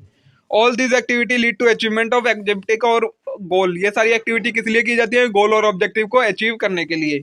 It is all about setting course of action for implementation of plan. इसमें हम मेजरली क्या करते हैं, जो हमने प्लानिंग में बनाया है अब उसे सेट करने के लिए, मतलब स्टार्ट करवाने के लिए जो प्रोसेस की जरूरत होती है वो होता है ऑर्गेनाइजिंग। कैरेक्टरिस्टिक्स दी हैं ऑर्गेनाइजिंग की, तो इट इज एन एक्टिविटी, ये एक एक्टिविटी है जिसमें कई सारी एक्टिविटीज होती हैं, जैसे कि allocation of resources and arrangement of resources. It is function of management, ये एक मैनेजमेंट का फंक्शन है। That fulfilment of plan and lays down the action work. ये क्या करता है? प्लान जो हमने डिसाइड करा है उसमें कोर्स ऑफ एक्शन, उस कोर्स ऑफ एक्शन को स्टार्ट करवाता है। थर्ड है, it is a process defined as set of activity to be done in systematic way. ये क्या है? एक प्रोसेस है जो कि बताता है सारी एक्टिविटीज किस वे में की जानी है। It is a structure process of organising result in creation of an organisational structure. ये एक स्ट्रक्चर हैगा जो कि ऑर्गेनाइजेशन के अंदर एक स्ट्रक्चर क्रिएट कर देता है। ये एक ऐसी एक्टिविटी है। इंपॉर्टेंस क्या है ऑर्गेनाइजिंग की? तो सिस्टमेटिक फंक्शनिंग होती है, मतलब जब इसके अंदर सभी को बताया जाता है कि आपको किस तरीके से वर्क स्टार्ट करना है, तो सिस्टमेटिक फंक्शनिंग होती है सभी डिपार्टमेंट और हायरार्किकल लेवल्स के बीच में। सेकंड है अवॉइड कंफ्यूजन, इससे कंफ्यूजन खत्म हो जाती है। कैसे? Organising result in appropriate division of resources and labour. Organising क्या करती है? जिसे जहां पर जितने रिसोर्सेज की जरूरत है वो पहुंचा देती है, जहां पर जिस टाइप की लेबर की या वर्कर की जरूरत है वहां वो पहुंचा देती है, जिससे कंफ्यूजन खत्म हो जाती है। थर्ड है एक्शन ओरिएंटेड। ऑर्गेनाइजिंग का मेजर गोल क्या होता है? जो प्लानिंग के अंदर ऑब्जेक्टिव डिसाइड किया गया है उस गोल को अचीव करना, तो ये एक्शन ओरिएंटेड कहलाती है। फोर्थ है specialisation in this work and systematically divided. जब हम वर्क को सिस्टमेटिक वे में डिवाइड कर देते हैं, पीपल्स को डिवाइड कर देते हैं, जिस तरीके के लोगों को जो काम करना चाहिए उनको उस जगह पर पहुंचा देते हैं, तो इससे उन पर्सन्स के अंदर स्पेशलाइजेशन आ जाता है वर्क का। फिफ्थ है facilitate coordination. Organising lead to coordinate work environment as it provide organisational structure. Organising के अंदर ऑर्गेनाइजेशनल स्ट्रक्चर प्रोवाइड करवाया जाता है, जिससे एनवायरमेंट, मतलब कंपनी के एनवायरमेंट के अंदर एक कोऑर्डिनेशन बन जाता है। सिक्स है lead to optimal utilisation of resources. क्या होता है? ऑप्टिमल यूटिलाइजेशन होता है रिसोर्सेज का, क्योंकि हम रिसोर्सेज और वर्क को डिवाइड कर चुके होते हैं जहां पर जितनी जरूरत होती है उतने हिस्सों में। अब आएगा प्रोसेस ऑफ ऑर्गेनाइजिंग। ऑर्गेनाइजिंग का प्रोसेस क्या होता है? तो नंबर वन है आइडेंटिफिकेशन ऑफ वर्क। सबसे पहले हमें आइडेंटिफाई करना होता है कि काम क्या करना है, हमें गोल क्या रखा गया है, उसके अकॉर्डिंग क्या काम हमें करना होगा। फिर आएगा collection of people and resources. अब जब हमें वर्क पता लग जाता है क्या काम करना है, तो उसके अकॉर्डिंग उस काम को करने के लिए जिस टाइप के लोगों की जरूरत पड़ती है हम उन लोगों को इकट्ठा करते हैं। थर्ड है डिवीजन ऑफ वर्क। फिर हम क्या करते हैं, उन लोगों को काम बांट देते हैं कि किस पर्सन को क्या काम करना है, जो कि हमने लोगों को सिलेक्ट करा था उन लोगों में काम को बांट देते हैं। फोर्थ है एलोकेशन ऑफ वर्क। काम बांटने के बाद अब हम उन्हें वर्क प्रोवाइड करते हैं कि आपको इस प्लेस पर जाकर काम करना है, आप वहां पर जाइए और अपना काम स्टार्ट कीजिए। फिफ्थ है क्रिएटिंग अथॉरिटी रिस्पॉन्सिबिलिटी रिलेशन। इसमें हम क्या करते हैं, अब जब हमने उन्हें काम प्रोवाइड करवा दिया तो अब हम उनमें एक रिलेशनशिप स्टेबलाइज करते हैं कि आपको किससे कमांड लेनी है और किसको अपने रिस्पॉन्सिबिलिटी आएगी आपके ऊपर, और आपको किसको वापस जो भी प्रॉब्लम होगी या जो भी वर्क पे रिलेटेड बात है वो बतानी है, किसको आप आंसरेबल हो, किसको आप ऑर्डर दे सकते हो। ये सारी चीजें हम क्रिएटिंग अथॉरिटी रिस्पॉन्सिबिलिटी रिलेशनशिप में करते हैं। सिक्स है एलोकेशन ऑफ रिसोर्सेज। फिर क्या करते हैं, ये सारी चीजें बताने के बाद अब उन्हें रिसोर्स प्रोवाइड करवाते हैं जिससे वो काम को स्टार्ट कर सके। सेवंथ है शेड्यूलिंग ऑफ एक्टिविटीज को शेड्यूल करते हैं, मतलब देखते हैं कि जो जो एक्टिविटीज होनी है जितने टाइम में प्लान में जो डिसाइड किया गया है उसके अकॉर्डिंग हो रही है या नहीं हो रही। फिर है eighth follow up and revision. फिर हम क्या करते हैं, अब हमने ऑर्गेनाइजिंग का पूरा प्रोसेस कर लिया, जिसमें हमने रिसोर्सेज को एलोकेट कर दिया, पीपल्स को एलोकेट कर दिया, वर्क स्टार्ट करवा दिया। अब हमें उस वर्क को डेली बेसिस पर या जैसे भी इवेल्युएशन करना होता है कि जिस तरीके से प्लानिंग में डिसाइड किया गया है वर्क उसी तरीके से हो रहा है या नहीं हो रहा, वो कहते हैं फॉलो अप ऑफ एक्शन। ठीक है, अब नेक्स्ट टॉपिक है हमारा, ये हो गया हमारा ऑर्गेनाइजिंग का प्रोसेस कंप्लीट हो गया। नेक्स्ट टॉपिक है डेलीगेशन। तो ये क्या होता है, it is term used for assigning the task and responsibility to person in organisation. Delegation में हम क्या करते हैं, जो सुपीरियर लेवल के पर्सन होते हैं वो अपने से नीचे वाले पर्सन को अपने सबॉर्डिनेट्स को कुछ रिस्पॉन्सिबिलिटी और अथॉरिटीज दे देते हैं, तो उसे हम कहते हैं delegation. This activity is very necessary for efficient working. अगर हमें अच्छे से काम करना है ऑर्गेनाइजेशन के अंदर तो ये एक्टिविटी बहुत जरूरी है। This is based on principle of management by exception. ये principle of management by exception पर डिपेंड करती है। It state that top management should concentrate on key areas. Principle of management of exception में क्या था कि जो टॉप लेवल है मैनेजमेंट का उसे सिर्फ की एरियाज, मतलब जो इंपॉर्टेंट एरियाज हैं उनसे रिलेटेड डिसीजन लेने चाहिए, उन पर ध्यान देना चाहिए। बाकी छोटे मोटे जो एरियाज हैं उनको अपने सबॉर्डिनेट्स को संभालने देना चाहिए। In order to assign a task to lower top manager need to allocate authority matching with responsibility। अब जब डेलीगेशन करते हैं तो सिर्फ रिस्पॉन्सिबिलिटी नहीं दे सकते, उसके साथ में आपको कुछ अथॉरिटी भी देनी पड़ेगी उन्हें। तो this process of allocating responsibility with authority called delegation. तो जो ये प्रोसेस होता है रिस्पॉन्सिबिलिटी देना अथॉरिटी के साथ साथ, तो वो डेलीगेशन कहलाता है। अब डेलीगेशन की इंपॉर्टेंस क्या होती है, तो it help in quick completion of work. Work जल्दी कंप्लीट हो जाता है। It help management in concentrating की एरियाज। टॉप मैनेजमेंट को टाइम मिल जाता है कि वो जो इंपॉर्टेंट एरियाज हैं उनमें ध्यान रख सके। It also lead to specialization on some work. Specialization आ जाता है जो इसके सबॉर्डिनेट्स होते हैं उनके अंदर। फोर्थ है it help in development of employee. Employee का डेवलपमेंट होता है क्योंकि हमें उन्हें हायर लेवल का काम प्रोवाइड करवाते हैं। फिफ्थ है act as motivator for employee. Employee के लिए एक मोटिवेटर का काम करता है। प्रोसेस क्या होता है डेलीगेशन का, तो नंबर 1 असाइनमेंट ऑफ रिस्पॉन्सिबिलिटी। सबसे पहले हमें क्या करना होता है, रिस्पॉन्सिबिलिटी ऑफ वर्क को डिवाइड करना होता है, उन्हें वर्क और रिस्पॉन्सिबिलिटीज देनी होती हैं। सेकंड है डेलीगेशन ऑफ अथॉरिटी। अब जब वर्क और रिस्पॉन्सिबिलिटी दे दी तो उसके साथ में अथॉरिटी भी देनी पड़ती है, कुछ पावर, जिससे वो डिसीजन ले सकें जिन जगहों पर। फिर third stabilising accountability. Accountability stabilise करनी पड़ती है, मतलब अब आपको ये काम करने के बाद आप किसको आंसरेबल हो, मतलब किसको आपको इसकी फीडबैक देनी है, वो होता है अकाउंटेबिलिटी स्टेबलाइज करना। ये था डेलीगेशन का प्रोसेस, ठीक है। अब आएगा हमारे पास सेंट्रलाइजेशन एंड डिसेंट्रलाइजेशन। तो सेंट्रलाइजेशन क्या होता है, it is all about concentrating authority at one point. जब एक ऑर्गेनाइजेशन के अंदर सभी डिसीजन एक ही पर्सन के हाथ में होते हैं, एक ही मैनेजमेंट के हाथ में होते हैं, तो उसे हम कहते हैं सेंट्रलाइजेशन, जो कि टॉप लेवल ऑफ मैनेजमेंट के हाथों में होता है डिसीजन। सेंट्रलाइजेशन के अंदर employee delegate with responsibility have no power to take decision. Employees को अगर कोई रिस्पॉन्सिबिलिटी भी दी जाती है तो उनको अथॉरिटी नहीं दी जाती है कि वो डिसीजन ले सके। They need to consult top level before any decision. कोई भी डिसीजन लेने से पहले उन्हें टॉप लेवल से कंसल्ट करना पड़ता है। बट डिसेंट्रलाइजेशन इसका उल्टा है। इसमें क्या होता है, जो पावर है उसे कई सारे लेवल्स में डिवाइड कर दिया जाता है, और और क्या है, उसके साथ में अथॉरिटी और रिस्पॉन्सिबिलिटी भी उन्हें प्रोवाइड कर दी जाती है। It leads to create organisation structure. इसमें क्या होता है, एक ऑर्गेनाइजेशन स्ट्रक्चर क्रिएट हो जाता है। It leads to creation of modern organisation structure. और इस स्ट्रक्चर को हम कैसा ऑर्गेनाइजेशन स्ट्रक्चर कहते हैं, मॉडर्न ऑर्गेनाइजेशन स्ट्रक्चर कहते हैं। There is quick decision making. इसमें क्या होता है, क्विक डिसीजन होता है, हाईली मोटिवेटेड एम्प्लॉय होते हैं, मोस्ट सुटेबल स्किल्ड वर्कर्स होते हैं। सेंट्रलाइजेशन और डिसेंट्रलाइजेशन में डिफरेंस दिया है। सबसे पहले centralisation, authority concentrated at one point. Authority सिर्फ एक पॉइंट पर होती है। Authority flow upward. इसमें सेंट्रलाइजेशन में अथॉरिटी कैसे होती है, नीचे वाले लेवल पर कम होती है और ऊपर जैसे जैसे हम बढ़ते जाएंगे वैसे वैसे अथॉरिटी होती जाती है सेंट्रलाइजेशन में। थर्ड है leads to demotivation of employee. Centralisation से एम्प्लॉयज डिमोटिवेट होते हैं। Suitable in case of unskilled worker. अगर आपकी कंपनी में अनस्किल्ड वर्कर वाला काम है कोई, तो उनके लिए ये सुटेबल होता है सेंट्रलाइजेशन। ट्रेडिशनल अप्रोच है सेंट्रलाइजेशन, और डिले डिसीजन मेकिंग होती है सेंट्रलाइजेशन के अंदर। अब डिसेंट्रलाइजेशन में authority distribute between level. Authority को हम कई सारे लेवल्स में डिवाइड कर देते हैं। Authority flow downward. अथॉरिटी नीचे की तरफ बहती है, मतलब ऊपर वाले अपने नीचे वालों को अथॉरिटी प्रोवाइड करते हैं। थर्ड है मोटिवेटेड एम्प्लॉय। एम्प्लॉय होते हैं मोटिवेटेड होते हैं। नेक्स्ट है suitable in case of skilled worker. Skilled worker के केस में सुटेबल होता है। मॉडर्न अप्रोच होती है, और ये क्विक डिसीजन मेकिंग इसमें होती है, ठीक है। अब आपका स्टार्ट होता है ऑर्गेनाइजेशन स्ट्रक्चर एलिमेंट्स। तो organisational structure management it refers to horizontal and vertical division relationship in an organisation. इसमें क्या होता है, जो हॉरिजॉन्टल और वर्टिकल डिवीजन कर रखा होता है ना ऑर्गेनाइजेशन का, उसके में जो रिलेशनशिप होती है उनके बीच में, उसे हम कहते हैं organisational structure. It is a framework in which systematic arrangement of people and resources in organisation. ये क्या होता है, एक फ्रेमवर्क होता है जिसमें सिस्टमेटिक अरेंजमेंट होती है पीपल्स की और रिसोर्सेज की। इट क्लियरली डिफाइन, इससे क्या पता लगता है, roles, responsibility and work relationship in organisation. Organisation में ये रोल, रिस्पॉन्सिबिलिटी और वर्क रिलेशनशिप पता लगती है।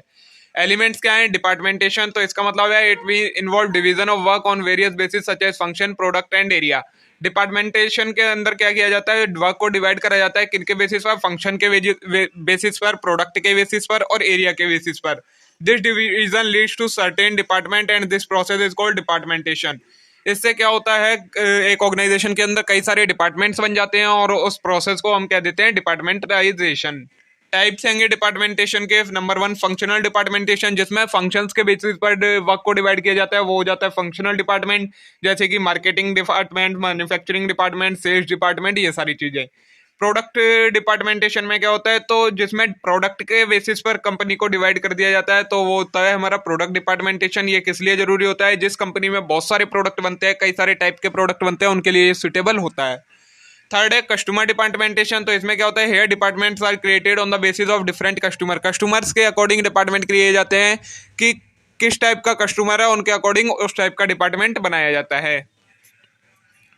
फोर्थ है जियोग्राफिक डिपार्टमेंटेशन, मतलब लोकेशन के अकॉर्डिंग डिपार्टमेंट जब बनाए जाएं ज्योग्राफी एरियाज के अकॉर्डिंग, तो उसे हम कहते हैं geographic डिपार्टमेंटेशन।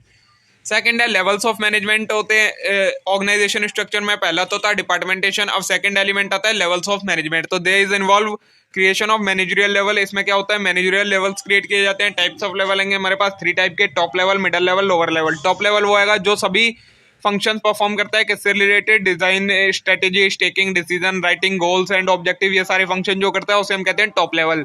They also design rules and policy, यही टॉप लेवल रूल्स बनाता है, पॉलिसी बनाता है, कोड ऑफ कंडक्ट बनाता है, ये सारी चीजें टॉप लेवल का काम होता है।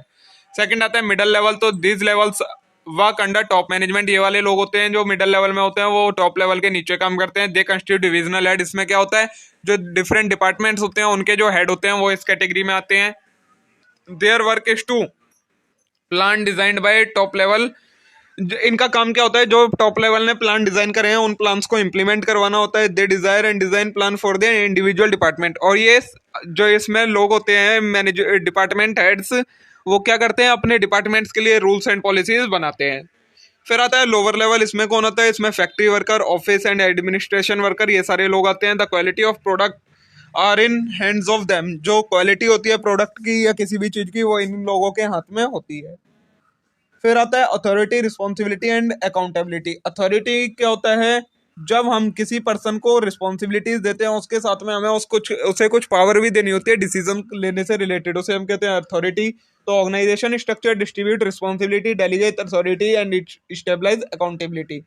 Dynamic of authority responsibility lead to creation of 2 kinds of structure, centralisation and decentralised. Authority में देखिए, अथॉरिटी के कुछ टाइप्स दिए हैं। Number 1 line authority. Line authority क्या होती है? तो these are people in organisation who are directly responsible for achieving organisational goal. Line authority में वो लोग आते हैं जो कि डायरेक्टली रिलेटेड होते हैं किसी से गोल को अचीव करने से। These activity differ from company to company. इसमें जो एक्टिविटीज होती हैं वो कंपनी टू कंपनी अलग अलग होती हैं। फिर आती है स्टाफ अथॉरिटी। इसमें क्या आता है? These are individual in organisation who provide expert advice to line manager. ये वो लोग होते हैं जो कि लाइन मैनेजर्स को एडवाइस प्रोवाइड करवाते हैं, वो आते हैं स्टाफ अथॉरिटी में। All function which can not classified as line role under are called staff role. वो सभी फंक्शन जो कि लाइन अथॉरिटी में नहीं आते, वो सारे स्टाफ अथॉरिटी में आ जाते हैं। अब है हमारे पास channel of communication. It refers to system and process of information generation and transmission. Channel of communication, communication क्या होता है? तो ये एक प्रोसेस होता है, सिस्टम होता है, जिसमें क्या होता है? एक जगह से इंफॉर्मेशन जनरेट होती है और उसे पूरी ऑर्गेनाइजेशन में फैलाया जाता है, तो वो कहलाता है कम्युनिकेशन।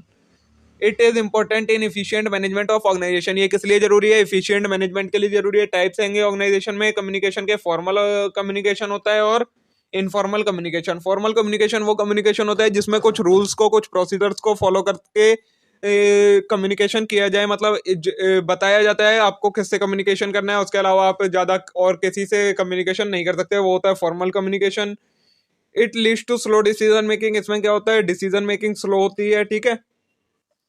इनफॉर्मल कम्युनिकेशन क्या होता है? इसमें कोई ऐसा रिजिड कम्युनिकेशन का चैनल नहीं होता है, इसमें आप किसी से भी फ्रीली बात कर सकते हैं, कोई रूल्स एंड रेगुलेशन नहीं होते कम्युनिकेशन से रिलेटेड, तो वो आ जाता है हमारा इनफॉर्मल कम्युनिकेशन में, ठीक है। ये हो गए फॉर्मल एंड इनफॉर्मल कम्युनिकेशन। इसमें डिसीजन मेकिंग फास्ट होती है इनफॉर्मल में। अब फिफ्थ आएगा हमारा span of management. Span of management क्या होता है, एक सुपीरियर कितने सबऑर्डिनेट्स को हैंडल कर सकता है अपने अंडर, वो जो उसकी कैपेसिटी होती है, एबिलिटी होती है, उसे हम कहते हैं स्पैन ऑफ मैनेजमेंट। तो it refers to optimum number of subordinate that a superior can manage effectively. It is important element in designing organisation structure. ठीक है, टाइप्स ऑफ ऑर्गेनाइजेशन स्ट्रक्चर दिए हैं स्पान ऑफ मैनेजमेंट के basis पर। Number one आएगा tall structure. Tall structure कौन सा होता है, जिसमें एक सबऑर्डिनेट कम एम्प्लॉइज को संभाल पाता है, तो जो स्ट्रक्चर हो जाता है ऑर्गेनाइजेशन का वो बहुत ज्यादा लंबा हो जाता है, क्योंकि एक सुपीरियर के पास बस थोड़े से ही सबऑर्डिनेट रहते हैं, तो कई सारे सुपीरियर बनाने पड़ते हैं, फिर उनके अंदर सबऑर्डिनेट्स आते हैं सारे। These are narrow span of management. ये नैरो स्पेन होता है जो कि large number of levels generate कर देता है एक ऑर्गेनाइजेशन के अंदर। फिर आता है हमारा फ्लैट स्ट्रक्चर। इसमें क्या होता है, जहां पर एक सुपीरियर कई सारे सबऑर्डिनेट्स को संभाल लेता है, उस वो होता है हमारा फ्लैट स्ट्रक्चर। ठीक है, ये हो गया हमारा ऑर्गेनाइजेशन स्ट्रक्चर के एलिमेंट्स के बारे में सारी चीजें। आगे देखते हैं और क्या है ऑर्गेनाइजेशन चैप्टर में। अभी हमने पढ़े ऑर्गेनाइजेशन स्ट्रक्चर के एलिमेंट्स। अब हमारे पास है ऑर्गेनाइजेशन स्ट्रक्चर किस किस टाइप के होते हैं। तो नंबर वन है हमारे पास ट्रेडिशन स्ट्रक्चर। इसमें क्या होता है, ट्रेडिशन स्ट्रक्चर में जो पहले चलते आ रहे हैं स्ट्रक्चर, मतलब जिसमें ऑर्गेनाइजेशन को कुछ लेवल्स में डिवाइड कर दिया जाता है। सेंट्रल लेवल के पास सारी अथॉरिटी होती है, टॉप लेवल के पास बाकी सारे उनके अकॉर्डिंग काम करते हैं, वो तो हो जाता है हमारा ट्रेडिशनल स्ट्रक्चर। सेकंड आता है मॉडर्न स्ट्रक्चर, जो कि आज के टाइम पर फॉलो किया जाता है, क्या, जिसमें सभी को अथॉरिटीज दे दी जाती है, एम्प्लॉयज को अथॉरिटी दे दी जाती है कि वो किसी एक लिमिट तक डिसीजंस ले सकें, जैसे कि डेलीगेशन में होता है, तो वो आ जाता है हमारा मॉडर्न स्ट्रक्चर में। अब टाइप्स दिए हैं हमें ट्रेडिशनल स्ट्रक्चर के। ट्रेडिशनल स्ट्रक्चर कौन कौन से होते थे, तो नंबर वन है फंक्शनल स्ट्रक्चर। फंक्शनल स्ट्रक्चर आपका नाम से ही क्लियर है, जिसमें एक्टिविटीज को फंक्शंस के बेसिस पर ऑर्गेनाइजेशन को डिवाइड किया जाता था, वो होता था हमारा फंक्शनल स्ट्रक्चर। इसके कुछ मेरिट्स हैं, कुछ डिमेरिट्स हैं, तो देखिए क्या क्या मेरिट्स हैं और क्या क्या डिमेरिट्स हैं। तो हमारा फंक्शनल स्ट्रक्चर के मेरिट में आता है पहला ऑप्टिमम यूटिलाइजेशन ऑफ रिसोर्सेज। जो रिसोर्सेज हैं उनका ऑप्टिमम यूटिलाइजेशन होता है। Reduce burden on top level of management. Management का टॉप लेवल का बर्डन कम हो जाता है। Facilitate coordination with department. Department के साथ कोऑर्डिनेशन होता है। No duplication of work. Work का डुप्लीकेशन नहीं होता और एफिशिएंसी बढ़ जाती है। डीमेरिट्स क्या है, तो इससे कंफ्यूजन हो जाती है फंक्शनल स्ट्रक्चर से। Difficult to coordinate. कोऑर्डिनेशन भी किसी टाइम पर डिफिकल्ट हो जाता है, या कि रिस्ट्रिक्ट ओवरऑल डेवलपमेंट नहीं हो पाता, रिस्ट्रिक्ट हो जाता है। Not suitable for multi product. उसके लिए सुटेबल नहीं है जिसमें बहुत सारे प्रोडक्ट हो। ठीक है, फिर आएगा प्रोडक्ट स्ट्रक्चर। प्रोडक्ट स्ट्रक्चर में क्या आता है, मतलब जब ऑर्गेनाइजेशन को प्रोडक्ट के बेसिस पर डिवाइड कर दिया जाए तो वो हो जाता है प्रोडक्ट स्ट्रक्चर। इसके भी कुछ मेरिट्स और डिमेरिट्स हैं। मेरिट्स क्या है, performance of each product can evaluate. Her product की परफॉर्मेंस को इवेल्युएट किया जा सकता है। स्पेशलाइजेशन आ जाती है उस प्रोडक्ट में उन एम्प्लॉयज को। ठीक है, डीमेरिट्स है डुप्लीकेशन ऑफ वर्क। वर्क का डुप्लीकेशन हो जाता है। हाई ऑपरेटिंग कॉस्ट ज्यादा होती है। स्पेशलाइज और कॉम्प्लेक्स ऑर्गेनाइजेशन स्ट्रक्चर हो जाता है। थर्ड है ज्योग्राफिकल स्ट्रक्चर। इसमें क्या होता है, जब ऑर्गेनाइजेशन को ज्योग्राफी एरियाज के बेसिस पर, मतलब जहां पर उनके ऑफिसेज हैं उनके बेसिस पर डिवाइड कर दिया जाए, तो उसे हम कहते हैं ज्योग्राफिकल स्ट्रक्चर। इसके मेरिट्स क्या है, benefit of economic of scale. Economic of scale का बेनिफिट मिलता है। एक्सपेंशन, बिजनेस का एक्सपेंशन होता है। बेटर कोऑर्डिनेशन होता है। अपॉर्चुनिटी फॉर ओवरऑल डेवलपमेंट होती है। डीमेरिट्स है duplication of work, difficult to coordinate. ये है हमारे इसके डीमेरिट्स। अब मॉडर्न स्ट्रक्चर के भी टाइप दिए हैं। Project structure. इसमें क्या होता है, जो किसी एक पर्टिकुलर प्रोजेक्ट के लिए ऑर्गेनाइजेशन को कुछ स्ट्रक्चर में डिवाइड कर दिया जाता है, उसे हम कहते हैं प्रोजेक्ट स्ट्रक्चर। इसमें जितने टाइम के लिए प्रोजेक्ट चलता है तब तक वो स्ट्रक्चर रहता है, उसके बाद उसे डिसमेंटल कर दिया जाता है। टेम्परेरी स्ट्रक्चर होता है। ठीक है, इसका मेरिट्स क्या है, timely completion of project. Project time पर कंप्लीट हो जाता है। Motivation of specialist. स्पेशलिस्ट को मोटिवेशन मिलता है। फ्लेक्सिबिलिटी इन वर्क रहती है। Members become versatile. Member versatile हो जाते हैं। डीमेरिट्स क्या है, लैक ऑफ रिस्पॉन्सिबिलिटी। रिस्पॉन्सिबिलिटी का लैक रहता है। कम्युनिकेशन लाइन का लैक रहता है। Danger of over specialisation. Over specialisation हो सकता है। Sense of job insecurity. Job की इनसिक्योरिटी रहती है। सेकंड है मैट्रिक्स ऑर्गेनाइजेशन स्ट्रक्चर। तो ये क्या होता है, it develop to Carter the need of large and complex organization which require structure more flexible and technical oriented than functional structure. Objective is to successful complete a series of project. It is combination of functional and project structure. Matrix structure क्या होता है, जो कि functional और project structure का combination होता है। इसमें क्या होता है, और ये बनाया भी सिर्फ कुछ ही प्रोजेक्ट के लिए जाता है, पर इसमें क्या होता है, फंक्शंस के बेसिस पर काम को डिवाइड किया जाता है, तो ये हो जाता है मैट्रिक्स ऑर्गेनाइजेशन स्ट्रक्चर। मेरिट्स क्या है, प्रॉपर कोऑर्डिनेशन एंड कंट्रोल होता है। मोर फ्लेक्सिबिलिटी रहती है। Opportunity enhance skill and knowledge. Skill और नॉलेज इनहांस होती है। क्रिएटिविटी इनकरेज करता है और एम्प्लॉयज के लिए मोटिवेट करता है। डिमेरिट्स हैं, violate principle of unity of command, unity of command का जो प्रिंसिपल है उसे वायलेट करता है, क्रिएट कंफ्यूजन, कंफ्यूजन क्रिएट करता है, difficult to coordinate, coordination difficult हो जाता है, अनेबल टू इवैल्यूएट परफॉर्मेंस, और एम्प्लॉय के परफॉर्मेंस को इवैल्यूएट नहीं कर पाते हैं। थर्ड हैगा वर्चुअल ऑर्गेनाइजेशन स्ट्रक्चर। तो ये क्या होता है? It is new form of organisation structure emerged in 1990 as a result of proliferation और information and communication technology, ICT, also known as digital organisation. इसमें क्या होता है? ऑर्गेनाइजेशन को डिजिटली डिवाइड कर दिया जाता है। It is network of firm linked together by IP, और आईपी के बेसिस पर कई सारी फर्म एक दूसरे से लिंक्ड रहती हैं to share new skills share करती हैं, कॉस्ट शेयर करती हैं, access to one another market, एक दूसरे की मार्केट में एक्सेस कर पाती हैं। The aim is to provide, इसका एम क्या होता है? Innovative high quantity product and services provide करवाना इसका एम होता है। मेरिट्स होंगे, क्विक डिसीजन होता है, कॉस्ट इफेक्टिव रहता है, लेस टाइम कंज्यूमिंग है, saving of cost of maintenance of office है, मोर प्रोडक्टिव होता है क्योंकि ये वर्चुअल होता है ऑफिस, ठीक है। डिमेरिट्स है, लेक ऑफ फिजिकल टच होता है, लीड्स टू कॉम्प्लेक्सिटीज रहती हैं, और लेस कंट्रोल ओवर मेंबर्स के ऊपर कंट्रोल कम रहता है। ये आपको डिफरेंस दिया है ट्रेडिशनल और मॉडर्न स्ट्रक्चर में। ट्रेडिशनल स्ट्रक्चर स्टेबल होते हैं, इनफ्लेक्सिबल होते हैं, मॉडर्न स्ट्रक्चर डायनेमिक होते हैं, फ्लेक्सिबल होते हैं। ट्रेडिशनल सिंपल होते हैं डिजाइन में, मॉडर्न कॉम्प्लेक्स होते हैं। ट्रेडिशनल वाले लेस कॉस्टली होते हैं, मॉडर्न वाले कॉस्टली स्ट्रक्चर होते हैं। ट्रेडिशनल सिंगल प्रोडक्ट के लिए सूटेबल है, मॉडर्न वाले मल्टी प्रोडक्ट के लिए सूटेबल है। ट्रेडिशनल में सेंट्रलाइज्ड अथॉरिटी होती है, मॉडर्न में डेलीगेटेड अथॉरिटी होती है। ट्रेडिशनल एम्प्लॉय या लो मोरल, एम्प्लॉय में मोरल कम होता है, बट मॉडर्न में एम्प्लॉय मोटिवेटेड रहते हैं। तो देखिए दोस्तों, इसी के साथ हमारा ऑर्गेनाइजिंग चैप्टर भी कंप्लीट हो जाता है। अब हमारा बस एक और यूनिट बची है जो वीडियो में हम करने वाले हैं, जो कि है डायरेक्टिंग एंड कंट्रोलिंग। अब उसे देखते हैं। तो देखिए, अब है हमारे पास स्टाफिंग। तो स्टाफिंग क्या होता है? The staffing function of management consist of few inter related activities such as planning of human resources, recruitment, selection, placement, training, development, remuneration, performance appraisal, promotion and transfer. Staffing का हम simply मतलब क्या समझ सकते हैं? वो प्रोसेस जिससे company में जितनी भी वैकेंट पोजीशन है उन्हें फिल किया जाए, उसे हम कहते हैं स्टाफिंग। नेचर क्या है स्टाफिंग का? इट इज पीपल ओरिएंटेड है, परवेजिव है, डेवलपमेंट ओरिएंटेड है, कॉन्टिन्यूस होती है, individual well age group oriented होती है। अब जो मेन है इसमें वो है प्रोसेस ऑफ स्टाफिंग। तो प्रोसेस ऑफ स्टाफिंग में नंबर 1 आता है human resource planning. Human resource planning क्या होता है? तो this is step in which manager decide the number and kind of man power required. इसमें मैनेजर डिसाइड करता है कि कितने एम्प्लॉय और किस टाइप के एम्प्लॉय की जरूरत है। सेकंड है रिक्रूटमेंट। रिक्रूटमेंट में क्या होता है?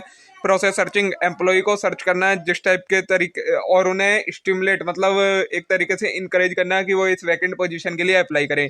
सिलेक्शन में हम क्या करते हैं? जितनी भी एप्लीकेशन हमारे पास रिक्रूटमेंट में आई होती है उन सब में से कुछ एप्लीकेशंस को सिलेक्ट करते हैं। फिर उसके बाद सही जो कैंडिडेट हमें चाहिए होते हैं उनको सिलेक्ट करने के बाद ओरिएंटेशन एंड प्लेसमेंट होता है। मतलब ओरिएंटेशन उनको पूरे कंपनी के साथ इंट्रोड्यूस करवाया जाता है और प्लेसमेंट में उन्हें जॉब ऑफर की जाती है। फिर होती है ट्रेनिंग एंड डेवलपमेंट। फिर उनको ट्रेनिंग दी जाती है, उनका डेवलपमेंट किया जाता है जिससे उनके अंदर नॉलेज आ सके, स्किल्स आ सके, समझ में आ सके कैसे उन्हें काम करना है। सिक्स है रिमरेशन। रिमरेशन क्या होता है? कोई मॉनेटरी रिवॉर्ड जो कि उनको वर्क करने के रिटर्न में दिया जाता है। Performance evaluation. अब जब एक पर्सन काम करने लगता है तो फिर उसकी परफॉर्मेंस का अप्रेजल किया जाता है, इवेल्युएशन किया जाता है। मतलब वो कैसा काम कर रहा है, सही काम कर रहा है या नहीं कर रहा है। अगर सही कर रहा है तो उसको प्रमोट करा जाता है, और सही काम नहीं कर रहा तो उसे या तो ट्रांसफर किया जाता है या फायर्ड किया जाता है। एट्थ है ट्रांसफर और प्रमोशन। यही परफॉर्मेंस इवेल्युएशन में जो मैंने आपको बताया। ट्रांसफर में क्या होता है? सेम पोजीशन पर एक प्लेस से दूसरे प्लेस में पहुंचा देना, वो होता है ट्रांसफर। और प्रमोशन होता है higher level of job offer करना, उसे वो हो जाता है प्रमोशन। आगे आएगा हमारे पास रिक्रूटमेंट। तो रिक्रूटमेंट क्या होता है? एम्प्लॉयज को सर्च करना और उन्हें एनकरेज, पर्सन को सर्च करना और उन्हें एनकरेज करना कि वो वैकेंट जॉब पोजीशन के लिए अप्लाई करें। रिक्रूटमेंट के सोर्सेज होते हैं दो, इंटरनल सोर्सेज और एक्सटर्नल सोर्सेज। इंटरनल सोर्सेज में जब एम्प्लॉय जो ऑर्गेनाइजेशन के अंदर काम कर रहे हैं उन्हीं में से रिक्रूटमेंट की जाती है, तो उसे कहते हैं इंटरनल सोर्सेज। इसमें क्या क्या आता है? ट्रांसफर हो गया, प्रमोशन हो गया, retirement, internal advertisement, former employ, ये सारे हमारे सोर्सेज देंगे इंटरनल रिक्रूटमेंट के। सेकंड है एक्सटर्नल रिक्रूटमेंट। जब कंपनी के बाहर से एम्प्लॉयज को बुलाया जाता है, जॉब ऑफर की जाती है, तो वो होता है एक्सटर्नल रिक्रूटमेंट। इसमें कैसे होती है रिक्रूटमेंट? डायरेक्ट रिक्रूटमेंट होती है, कैजुअल कॉलर होते हैं, कैंपस रिक्रूटमेंट होती है, मीडिया एडवर्टाइजमेंट होती है, एम्प्लॉयमेंट एक्सचेंज, ये सारी चीजें इसमें आती हैं। फिर आता है हमारा सिलेक्शन। सिलेक्शन में क्या होता है? जो रिक्रूटमेंट में एप्लीकेशन आई है उनमें से जो शॉर्ट लिस्टिंग करनी है उन एप्लीकेशन की, और जो सबसे अच्छी एप्लीकेशन है उन्हें रख लेना है, बाकी को रिजेक्ट कर देना है। स्टेप्स क्या होते हैं सिलेक्शन के? सबसे पहले प्रिलिमिनरी स्क्रीनिंग होती है, फिर एप्लीकेशन ब्लैंक बैंक होता है, फिर सिलेक्शन टेस्ट है, employment interview, performance reference and background check, selection decision, physical and medical exam और जॉब ऑफर। ये हमारे 8 स्टेप्स हैं सिलेक्शन के प्रोसेस में, ठीक है। नेक्स्ट है हमारा जो इंपॉर्टेंट टॉपिक है जो हमारे सिलेबस में गिवन है। स्टाफिंग मैंने आपको करवा दिया, ये सिलेबस में नहीं है, लेकिन फिर भी अगर एक आधा क्वेश्चन आ जाता है तो आप इसका आंसर कर सके, इसलिए मैंने इसे शॉर्ट में निपटा दिया।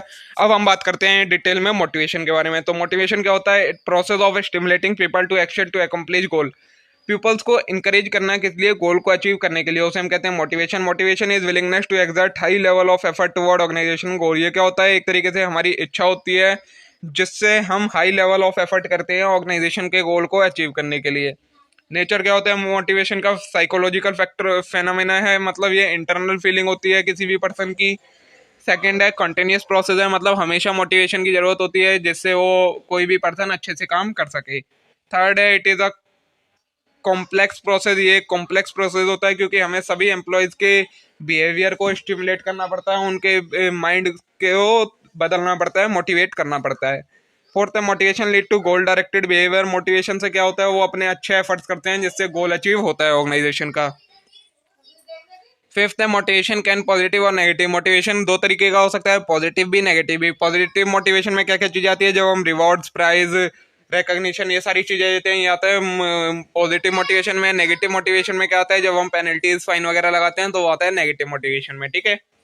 इंपॉर्टेंस क्या है मोटिवेशन की? तो प्रॉपर यूटिलाइजेशन होता है रिसोर्सेज का, अच्छे से यूज करते हैं एम्प्लॉयज। सेकंड है accomplishment of organisation objective. Organisation का ऑब्जेक्टिव है वो अचीव हो पाता है। थर्ड है स्टेबलाइज गुड वर्क रिलेशन। अच्छी वर्किंग रिलेशन स्टेबलाइज होती है एम्प्लॉयज के बीच में। फोर्थ है कम्युनिकेशन।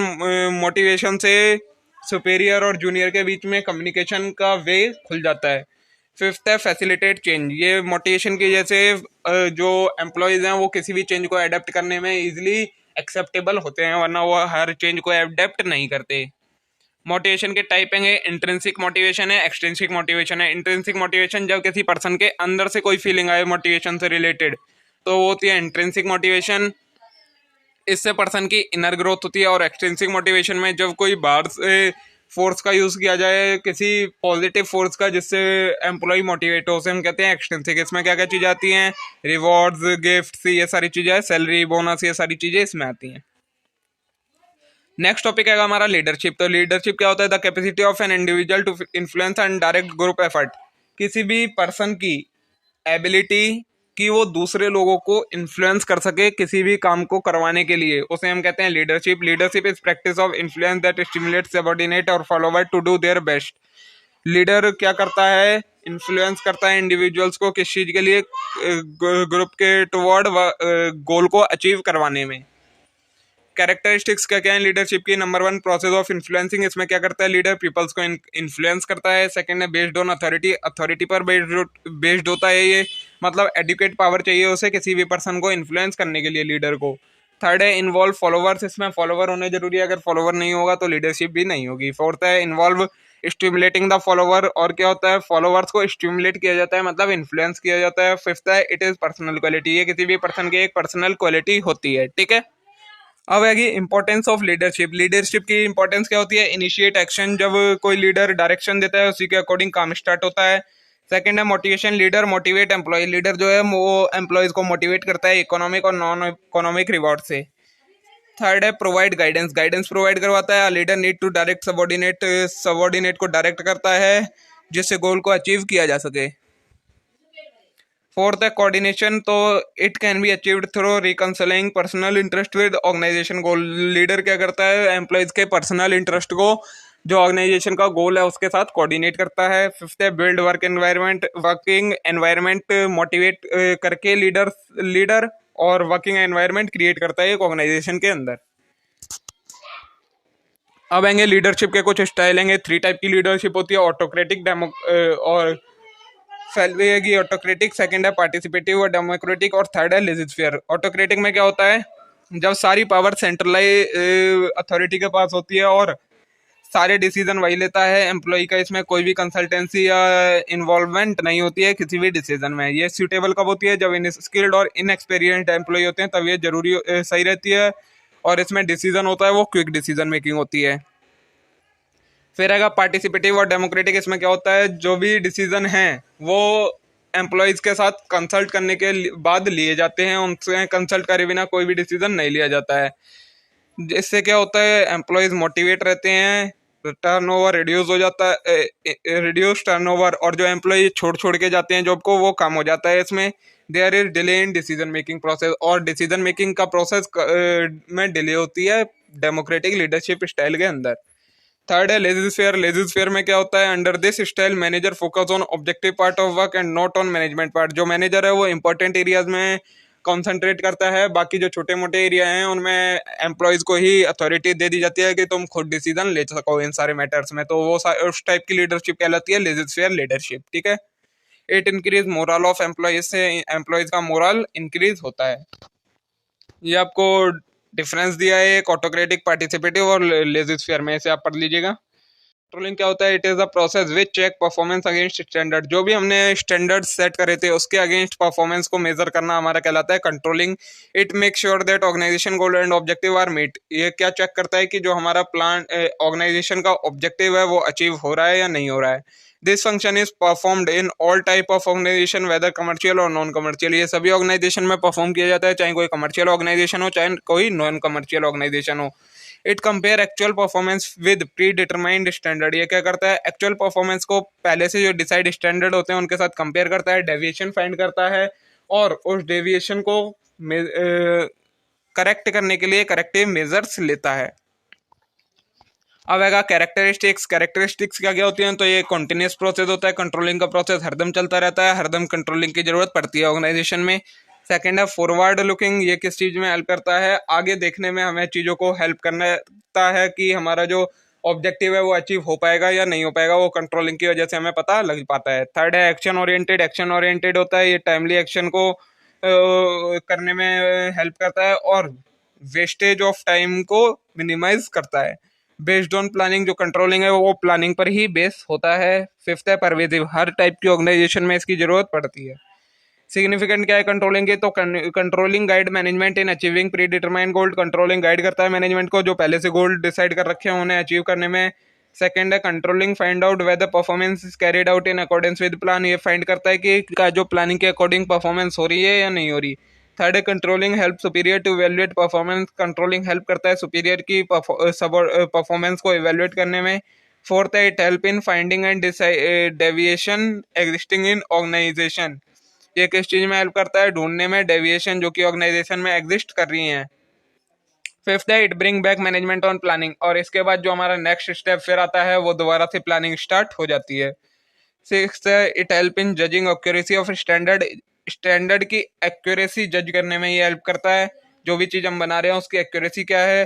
सेवंथ है it ensure effective and efficient use of all resources. और सभी रिसोर्सेज का इफेक्टिव और इफिशिएंट यूज होता है। प्रोसेस है कंट्रोलिंग का। कंट्रोलिंग के प्रोसेस में 4 स्टेप होते हैं। स्टेबलाइजिंग ऑफ स्टैंडर्ड, मतलब जो हमें अचीव करना है वो स्टेबलाइज करने है ऑब्जेक्टिव। सेकंड है मेजरमेंट ऑफ परफॉर्मेंस, उसके बाद जो एम्प्लॉय की परफॉर्मेंस है उसे मेजर करना है। Third comparison of performance against standard, उसके बाद जो परफॉर्म कर रहे हैं एम्प्लॉय उसको स्टैंडर्ड जो हमें अचीव करना है उसके साथ मेजर किया जाता है। एंड फोर्थ है करेक्शन ऑफ डेविएशन, और डेविएशन को करेक्ट किया जाता है उसके बाद अगर जो भी डेविएशन होती है, ठीक है। ये हो गया आपका कंप्लीट कंट्रोलिंग का प्रोसेस। हमारे पास यूनिट नंबर 5 जो कि है कि contemporary challenges in management. Management को क्या क्या चैलेंजेस फेस करने पड़ रहे हैं 21st सेंचुरी में। तो नंबर 1 दिया गया है dissatisfaction of civilisation. There is a wave of opposition to government institution. Government institution का अपोजिशन किया जा रहा है, मतलब सब उनके अगेंस्ट हो रहे हैं। The immediacy of social media contract dramatically with deliberate of political institution. जो सोशल मीडिया का बढ़ता प्रभाव बढ़ रहा है यूथ के ऊपर, उसकी वजह से जो पॉलिटिकल इंस्टीट्यूशन है उनके अगेंस्ट सारे जा रहे हैं, ठीक है। ये फर्स्ट प्रॉब्लम है। सेकंड है टेक्नोलॉजिकल डिस्टर्बेंस। तो according to trends the world wide stock of robot will expand in coming year and the similar number of job will be lost. Technological disturbance हो रही है, मतलब जैसे जैसे ज्यादा टेक्नोलॉजी डेवलप हो रही है आगे चल के ये लग रहा है कि रोबोट्स आ जाएंगे और उतनी जॉब्स खत्म हो जाएंगी मैनेजमेंट की। थर्ड है सेफ्टी इन इकोनॉमिक फोर्सेस। तो policy reform and diplomatic arrangement are driven by safety in economic power. Economic power की वजह से जो पॉलिसी रिफॉर्म है और डिप्लोमेटिक अरेंजमेंट्स हो रखे हैं उन पर भी असर पड़ रहा है। फोर्थ है reducing environmental and ecological impact. तो we are depleting our valuable resources. Technology बढ़ने की वजह से और ज़्यादा एक्सपेंड करने की वजह से 21st सेंचुरी में क्या हो रहा है, जो एनवायरमेंटल और इकोलॉजिकल रिसोर्सेज हैं उन सब का डिप्लीशन हो रहा है, वो खत्म होते जा रहे हैं। फिफ्थ है increasing wealth and income disparities.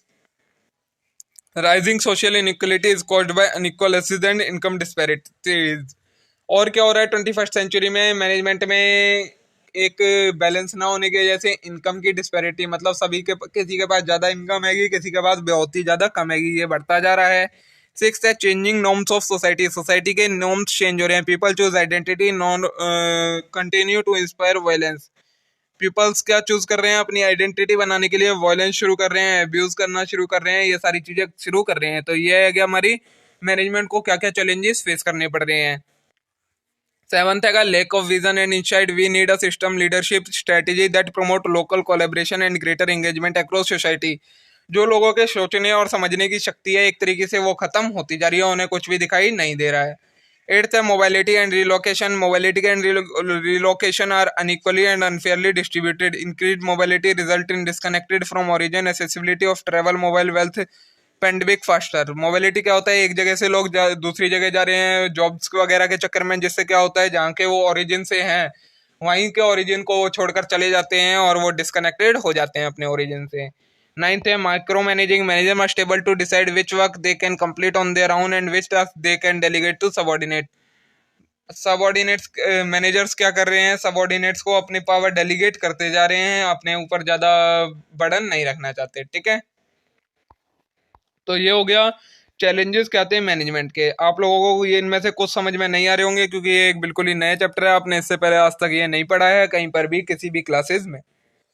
अब आएगा factor reshaping and redesigning management. क्या क्या फैक्टर्स हैं जो रिशेप कर रहे हैं, रीडिजाइन कर रहे हैं मैनेजमेंट को। तो नंबर वन है customer orientation. Management should develop a customer responsive organisation in which employee are polite and courteous, available and informed and willing to go above and beyond the please customer. Managers को एक ऐसी organisation को develop करना चाहिए जिसमें customer responsive हो, जो कि एम्प्लॉयज जिसमें पोलाइट हो, कॉर्टियस हो, अवेलेबल हो, हमेशा इन्फॉर्म्ड रहें और आगे जाने की इच्छा रखते हों। सेकेंड है इनोवेशन। तो innovation is not just for high technology and other technological advertisement enterprise. Innovation activity can be seen in wide range of organisation. Innovation का मतलब सिर्फ ज्यादा टेक्नोलॉजी होना, ज्यादा टेक्निकल एडवर्टीजमेंट होना, ये सारी चीजें नहीं है। इनोवेशन में कई सारी एक्टिविटीज इंक्लूड होती हैं, ये एक बहुत वाइड रेंज की ऑर्गेनाइजेशन होती है। थर्ड है सस्टेनेबिलिटी। तो sustainability issue are now occupying the agendas of business leader and for norms of thousands of businesses. जो सस्टेनेबिलिटी इशू हैंगे वो आजकल बिजनेस में बहुत ज्यादा बढ़ रहे हैं। Running a company is more sustainable manner require manager to take knowledgeable decision. Sustainable manner में किसी ऑर्गेनाइजेशन को रन करने के लिए मैनेजर को ज्यादा नॉलेज और डिसीजंस की जरूरत पड़ती है। फोर्थ है एथिकल बिहेवियर्स। तो a manager behaviour is determined by his और morality, value, personality and experience. किसी भी मैनेजर का बिहेवियर कैसे पता लगता है, उसकी मोरालिटी, वैल्यूज, पर्सनैलिटी और एक्सपीरियंस है। Manager can encourage ethical behaviour by hiring employ with high ethical standard. Manager अपना बिहेवियर को कैसे एथिकल बना सकते हैं, ज्यादा अच्छे एम्प्लॉय को रिक्रूट करके वो अपने बिहेवियर को भी अच्छा बना सकते हैं। नेक्स्ट टॉपिक है performance of and reward management. तो ये क्या होता है, firm need to ensure that their employ benefit are founded on fairness principle. According to research perception of fairness and equitable treatment are key driver of retention engagement और performance.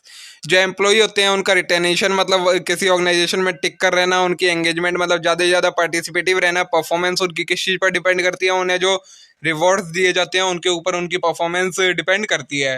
अब इसमें कुछ theorist ने अपने व्यू पॉइंट दिए हैं। तो number one हर्ट्जबर्ग आएंगे, व्यू पॉइंट इनका क्या था, तो he study motivation hygiene theory of work. इन्होंने मोटिवेशन हाइजीन थ्योरी का की स्टडी करी है to of work to better understand employees को अच्छे से अंडरस्टैंड करने के लिए। Attitude and motivation, he found that factor that cause job satisfaction differ from those that cause unhappiness. The satisfier are motivator and dissatisfier are hygiene.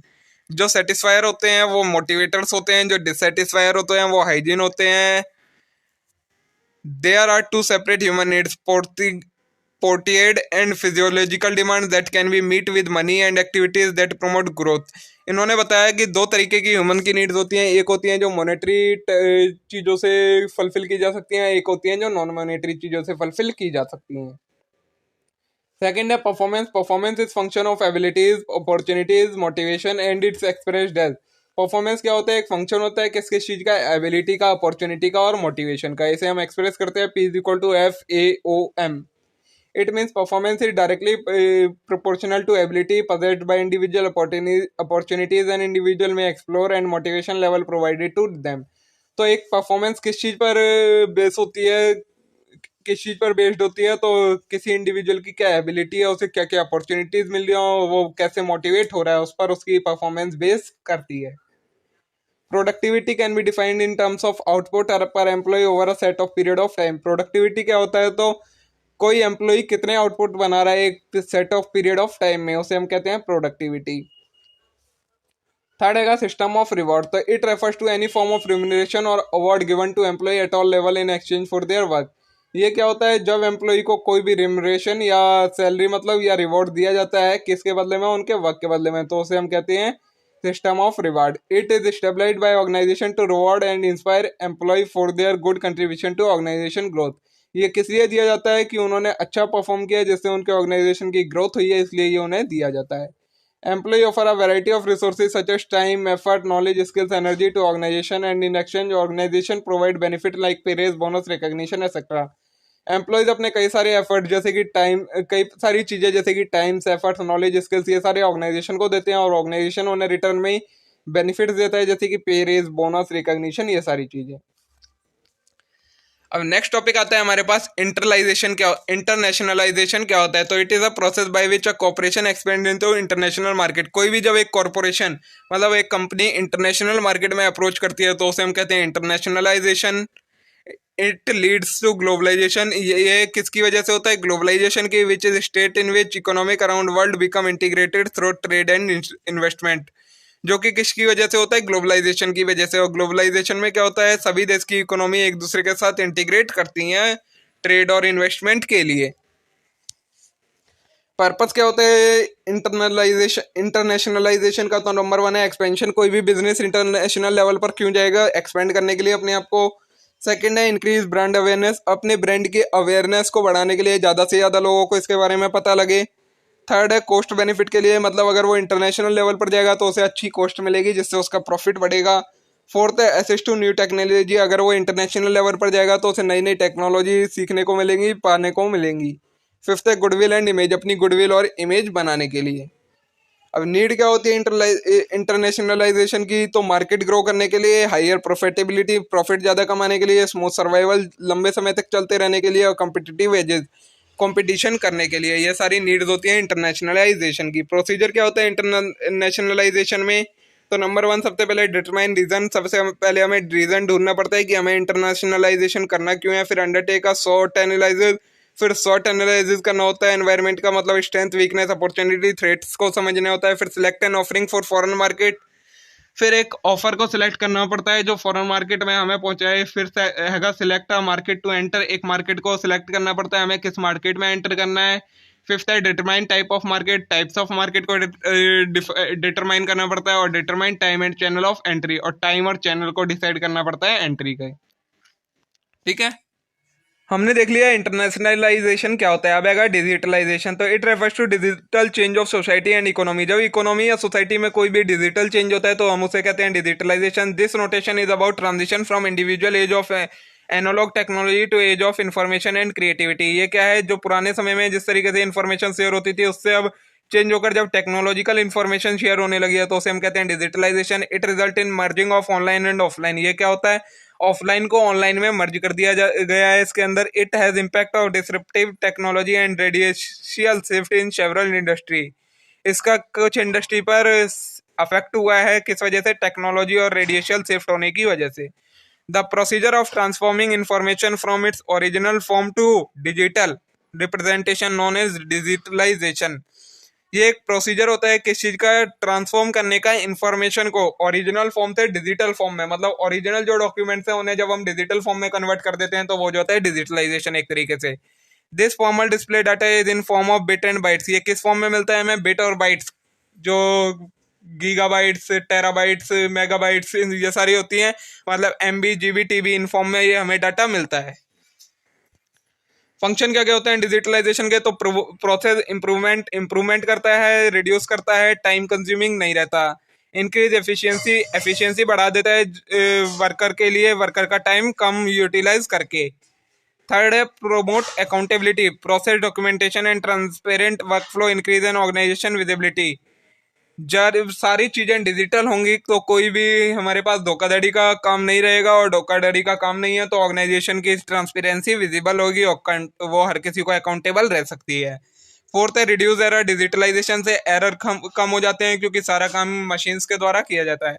Fifth है improve decision making improve हो जाती है क्योंकि हमारे पास जब बिल्कुल एक्यूरेट इन्फॉर्मेशन होती है तो हम अच्छे से डिसीजन ले पाते हैं। Sixth, reliability and efficiency. It ensure that each activity is performed consistently, resulting in high quality, trustworthy output. मतलब इससे efficiency बढ़ती है, reliability बढ़ती है आउटपुट के ऊपर। ड्रॉबैक्स क्या क्या है डिजिटलाइजेशन के? तो giving up control also expose to digital crime. ज़्यादा अगर डिजिटली हो जाते हैं हम तो डिजिटल क्राइम का वो हो जाता है, डिजिटल क्राइम होने स्टार्ट हो जाते हैं। थर्ड है easily available information increase likelihood of its misuse. अगर कोई इन्फॉर्मेशन इजिली अवेलेबल मिल जाएगी तो उसका ज़्यादा मिसयूज हो सकता है। थर्ड है quickly superficial nature of digital communication में result in more passive society. अगर क्विकली कोई इन्फॉर्मेशन मिल जाएगी तो सोसाइटी कैसी आलसी हो जाएगी, एक तरीके से कोई भी वर्क वो अपने आप करना नहीं चाहेगी। नेक्स्ट टॉपिक है एंटरप्रेन्योरशिप एंड इनोवेशन। तो a person who possess the aptitude and motivation to launch, manage and be successful in startup enterprise coupled with risk necessary to do so it is entrepreneur. Entrepreneur कौन होता है? जो अपने aptitude और motivation के साथ किसी स्टार्टअप को स्टार्ट करता है और उसमें रिस्क लेने को खुद तैयार होता है, तो वो कहलाता है entrepreneur. And entrepreneur profits are derived from combination of land and natural resource, labour and capital. एक एंटरप्रेन्योर के प्रॉफिट कहाँ से आते हैं? जो उसने कॉम्बिनेशन यूज करा होता है लैंड और नेचुरल रिसोर्सेज का और लेबर और कैपिटल का, उससे उसके प्रॉफिट जनरेट होते हैं। Entrepreneurship entails changing the world by identifying and resolving significant issue. Entrepreneurship क्या करती है? वर्ल्ड के जो भी प्रॉब्लम्स हैं उन्हें खत्म करती है, वर्ल्ड को चेंज करती है। Entrepreneurship implied when person start a business to implement their idea. Entrepreneurship क्या होता है? तो जब कोई पर्सन अपने कोई बिजनेस स्टार्ट करता है कोई अपने आइडिया के साथ, तो उसे हम कहते हैं एंटरप्रेन्योरशिप, और जो पर्सन स्टार्ट करता है उसे कहते हैं एंटरप्रेन्योर। ठीक है। वैल्यू क्या है एंटरप्रेन्योर की? तो ये एम्प्लॉयमेंट जनरेशन करता है। जब एंटरप्रेन्योर अपना कोई स्टार्टअप करता है तो उसमें वर्कर्स की जरूरत होती है, तो एम्प्लॉयमेंट जनरेट होती है। Second, innovation. वो किस चीज का बिजनेस स्टार्ट करता है? किसी भी कोई भी चीज को लेकर जब वो अपडेटेड वर्जन उसका लाता है या किसी चीज को नई कोई चीज बनाता है तो इनोवेशन करता है। थर्ड है change. Entrepreneur can develop new goods through address pressing issue और take on task of developing something that never exist.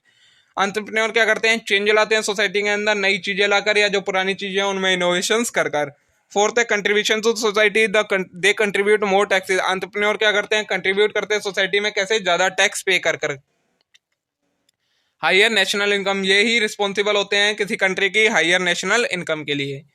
Importance क्या है एंटरप्रेन्योरशिप की? तो वही सारे हैंगे, जॉब क्रिएट करते हैं, इनोवेशन करते हैं, सोसाइटी पर इम्पैक्ट होता है, और इम्प्रूव्ड स्टैंडर्ड ऑफ लिविंग का स्टैंडर्ड बढ़ा देते हैं ये सोसाइटी का, और प्रमोट रिसर्च एंड डेवलपमेंट, और ज्यादा से ज्यादा रिसर्च एंड डेवलपमेंट्स करते हैं ये एंटरप्रेन्योर्स।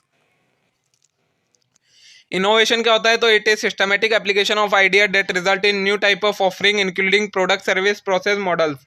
ये क्या होता है इनोवेशन? तो सिस्टमेटिक एप्लीकेशन ऑफ आइडिया, जब हम अपने आइडिया को अच्छे से अप्लाई करें जिससे क्या हो कोई नई चीज बन के आए, तो उसे हम कहते हैं innovation. It should be centre of your business, ये हमारे बिजनेस का सेंटर होता है। Done on regular basis to ensure sustainability रखने के लिए हमें ये डेली बेसिस पर करनी पड़ती है innovations. It is process through which entrepreneur produce new wealth producing resources. ये क्या है? ये एक प्रोसेस है जिससे एंटरप्रेन्योर नई वेल्थ प्रोड्यूसिंग मतलब नई इनकम के सोर्सेज ढूंढने वाले चीजें बनाते हैं। सिग्निफिकेंस क्या है इनोवेशन की? तो create new goods to better meet demand of customer, नई नई चीजें बनती हैं इनोवेशन के अंदर कस्टमर के डिमांड को मीट आउट करने के लिए। Increase revenue by improving quality, revenue बढ़ाते हैं क्वालिटी को इंप्रूव करके। Reduce cost of producing product, product को प्रोड्यूस करने की कॉस्ट को कम कर देते हैं, इंप्रूव एफिशिएंसी बढ़ा देते हैं, इफेक्टिवनेस बढ़ा देते हैं, बिजनेस की successful respond to change in environment, अगर एनवायरनमेंट में चेंज होता है तो उसके साथ ये अच्छे से रिस्पॉन्ड कर पाते हैं। एडवांटेजेस देंगे हमारे पास इनोवेशन के, तो नंबर 1 है इम्प्रूव्ड प्रोडक्टिविटी। ये जो हैगा इनोवेशन, ये प्रोडक्टिविटी को इंक्रीज कर देता है, अच्छी कर देता है प्रोडक्टिविटी। सेकंड है लोअरिंग कॉस्ट को कम कर देता है। थर्ड है new market and people, innovation की वजह से नई नई मार्केट्स में हम पहुंच पाते हैं, नए नए लोग हमसे जुड़ पाते हैं। फोर्थ है कॉम्पिटिटिवनेस बढ़ जाती है, जब आप कोई नई चीज बनाएंगे तो आपके कॉम्पिटिटर ज्यादा हो जाएंगे। फिफ्थ है ग्रोथ अच्छी होती है बिजनेस की इनोवेशन की वजह से। ये हो गया हमारा इनोवेशन का टॉपिक। अब आएगा वर्क प्लेस डाइवर्सिटी। तो ये क्या होता है? It entails recruiting, training, comprehending, accepting, valuing difference and pleasing others. The practice of hiring people from diverse background to work in corporate referred as work place diversity. Work place diversity क्या होती है? मतलब जब हम अलग अलग तरीके के लोगों को अपनी ऑर्गेनाइजेशन में जॉब करने का मौका देते हैं, अलग अलग बैकग्राउंड के जो लोग होते हैं, तो उसे हम कहते हैं work place diversity. Diversity bring world wide range of knowledge. इससे क्या होता है? हमारे बिजनेस को हर टाइप की नॉलेज मिल पाती है। Diversity expends company reach and contract for talented groups. ये इससे क्या होता है? ज़्यादा से ज़्यादा एम्प्लॉयज़ की रीच होती है, कंपनी की ज़्यादा से ज़्यादा जगहों पर रीच होती है। मतलब जहाँ जब बहुत सारे तरीके के लोग होंगे तो उतने तरीकों की रीच पहुंच पाएगी कंपनी की। It enable business to connect with needs and motivation of their diverse and international customer base. और इससे क्या होता है? जो उनके डाइवर्स कस्टमर्स होते हैं ना, उन तक भी उनकी डिमांड को वो पूरा कर पाते हैं उन डाइवर्स एम्प्लॉयज की वजह से। एडवांटेजेस क्या क्या होते हैं इसके? तो when company hire people from various background, it faster fresh prospective on every aspect of business. मतलब बिजनेस को नए नए आइडियाज मिलते रहते हैं। सेकंड है diverse company are able to attract more motivated and better employ than other. Diverse company होती हैं, उनमें ज़्यादा मोटिवेटेड और अच्छे एम्प्लॉय आ पाते हैं बाकी कंपनियों के कंपैरिजन में। थर्ड है work place diversity reduce employ turnover. Employ का टर्नओवर कम हो जाता है, प्रोडक्टिविटी बढ़ जाती है। फोर्थ है diversity benefit company by improving its corporate culture. Company का कॉर्पोरेट कल्चर को इंप्रूव करती है डाइवर्सिटी। फिफ्थ है working with colleagues from various background can lead to development of creative ideas. कई सारे तरीके के लोगों के साथ काम करने से एम्प्लॉयज की भी क्रिएटिविटी बढ़ जाती है।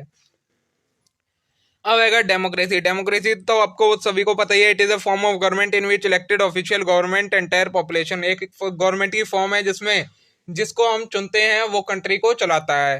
Workplace democracy refers to incorporation of democratic practice into workplace via tools such as voting, employ ownership, public debate. Workplace democracy हमें समझना है ये क्या होता है। तो जब हम एक कंपनी के अंदर डेमोक्रेसी वाला एनवायरनमेंट क्रिएट कर दें तो उसे हम कहते हैं वर्कप्लेस डेमोक्रेसी। ये हम कैसे क्रिएट कर सकते हैं? वोटिंग करवाएं, हम एम्प्लॉयज के ओनरशिप दें, कुछ पब्लिक डिबेट करवाएं, इन सारी चीज़ों से वर्कप्लेस डेमोक्रेसी क्रिएट हो सकती है। All this depend upon organisation size, type, objective and work culture. ये सारी चीज़ें किस पर डिपेंड करती हैं? ऑर्गेनाइजेशन के साइज पर, टाइप पर, ऑब्जेक्टिव पर और कल्चर पर। एडवांटेज क्या होते हैं? तो employees participation, involvement in decision making. Employ decision making में पार्टिसिपेट कर पाते हैं, इससे एम्प्लॉय सेटिस्फाई होते हैं, लॉयल रहते हैं, मोटिवेटेड रहते हैं। सेकंड है employees acumen responsibility contribute to international employ training development for planning. मतलब एम्प्लॉयज की ट्रेनिंग अच्छे से हो पाती है। थर्ड है involve number in decision making, boost employ moral. जब एम्प्लॉय को डिसीजन मेकिंग में इंक्लूड किया जाता है तो उनका मोरल भी इंक्रीज होता है। Fourth, people want to work where they feel appreciated. लोग वहीं काम करना चाहते हैं जहां उनको अप्रिसिएशन मिले। तो democratic organisation attract smart creative peoples. अब बात आती है सोशियोक्रेसी की। तो ये क्या होता है? It is both social ideal that value equality and peoples right to determine their living and working condition. तो ये क्या होता है? ये दोनों होता है। सोशल आइडियल मतलब इक्वलिटी भी होती है यहाँ पर, और पीपल्स के पास राइट भी होता है कि वो अपने जीने के तरीके को चूज कर सके। Sociocracy achievement of equivalence of voice by asking organisational member to consent to decision in circle rather than hierarchical selecting majority. Sociocracy में क्या होता है? सभी मेंबर से उनकी राय ली जाती है कि आपको ऐसा क्यों पसंद है, कोई डिसीजन में आपका ये राय क्यों है, ना कि बाकी हायरार्किकल लेवल की तरह की जो मेजोरिटी होगी वही डिसीजन ले लिया जाएगा। Democracy prioritise majority rule whereas sociocracy prioritise inclusion of all voice. Democracy में क्या होता है? जो मेजोरिटी रूल होता है उसे प्रायोरिटी दी जाती है, जबकि सोशियोक्रेसी में क्या होता है? ये सभी के बातों को सुनता है। It is oppose to democratic majority rule. ये डेमोक्रेसी के अपोजिट होता है। तो देखिए दोस्तों, इसी के साथ हमारी ये यूनिट नंबर 5 भी कंप्लीट हो जाती है। मे भी आपको वीडियो पसंद आई होगी, वीडियो अच्छी लगी हो तो वीडियो को लाइक करना मत भूलिएगा। तो चलिए अब हम मिलते हैं नेक्स्ट वीडियो में। Thank you.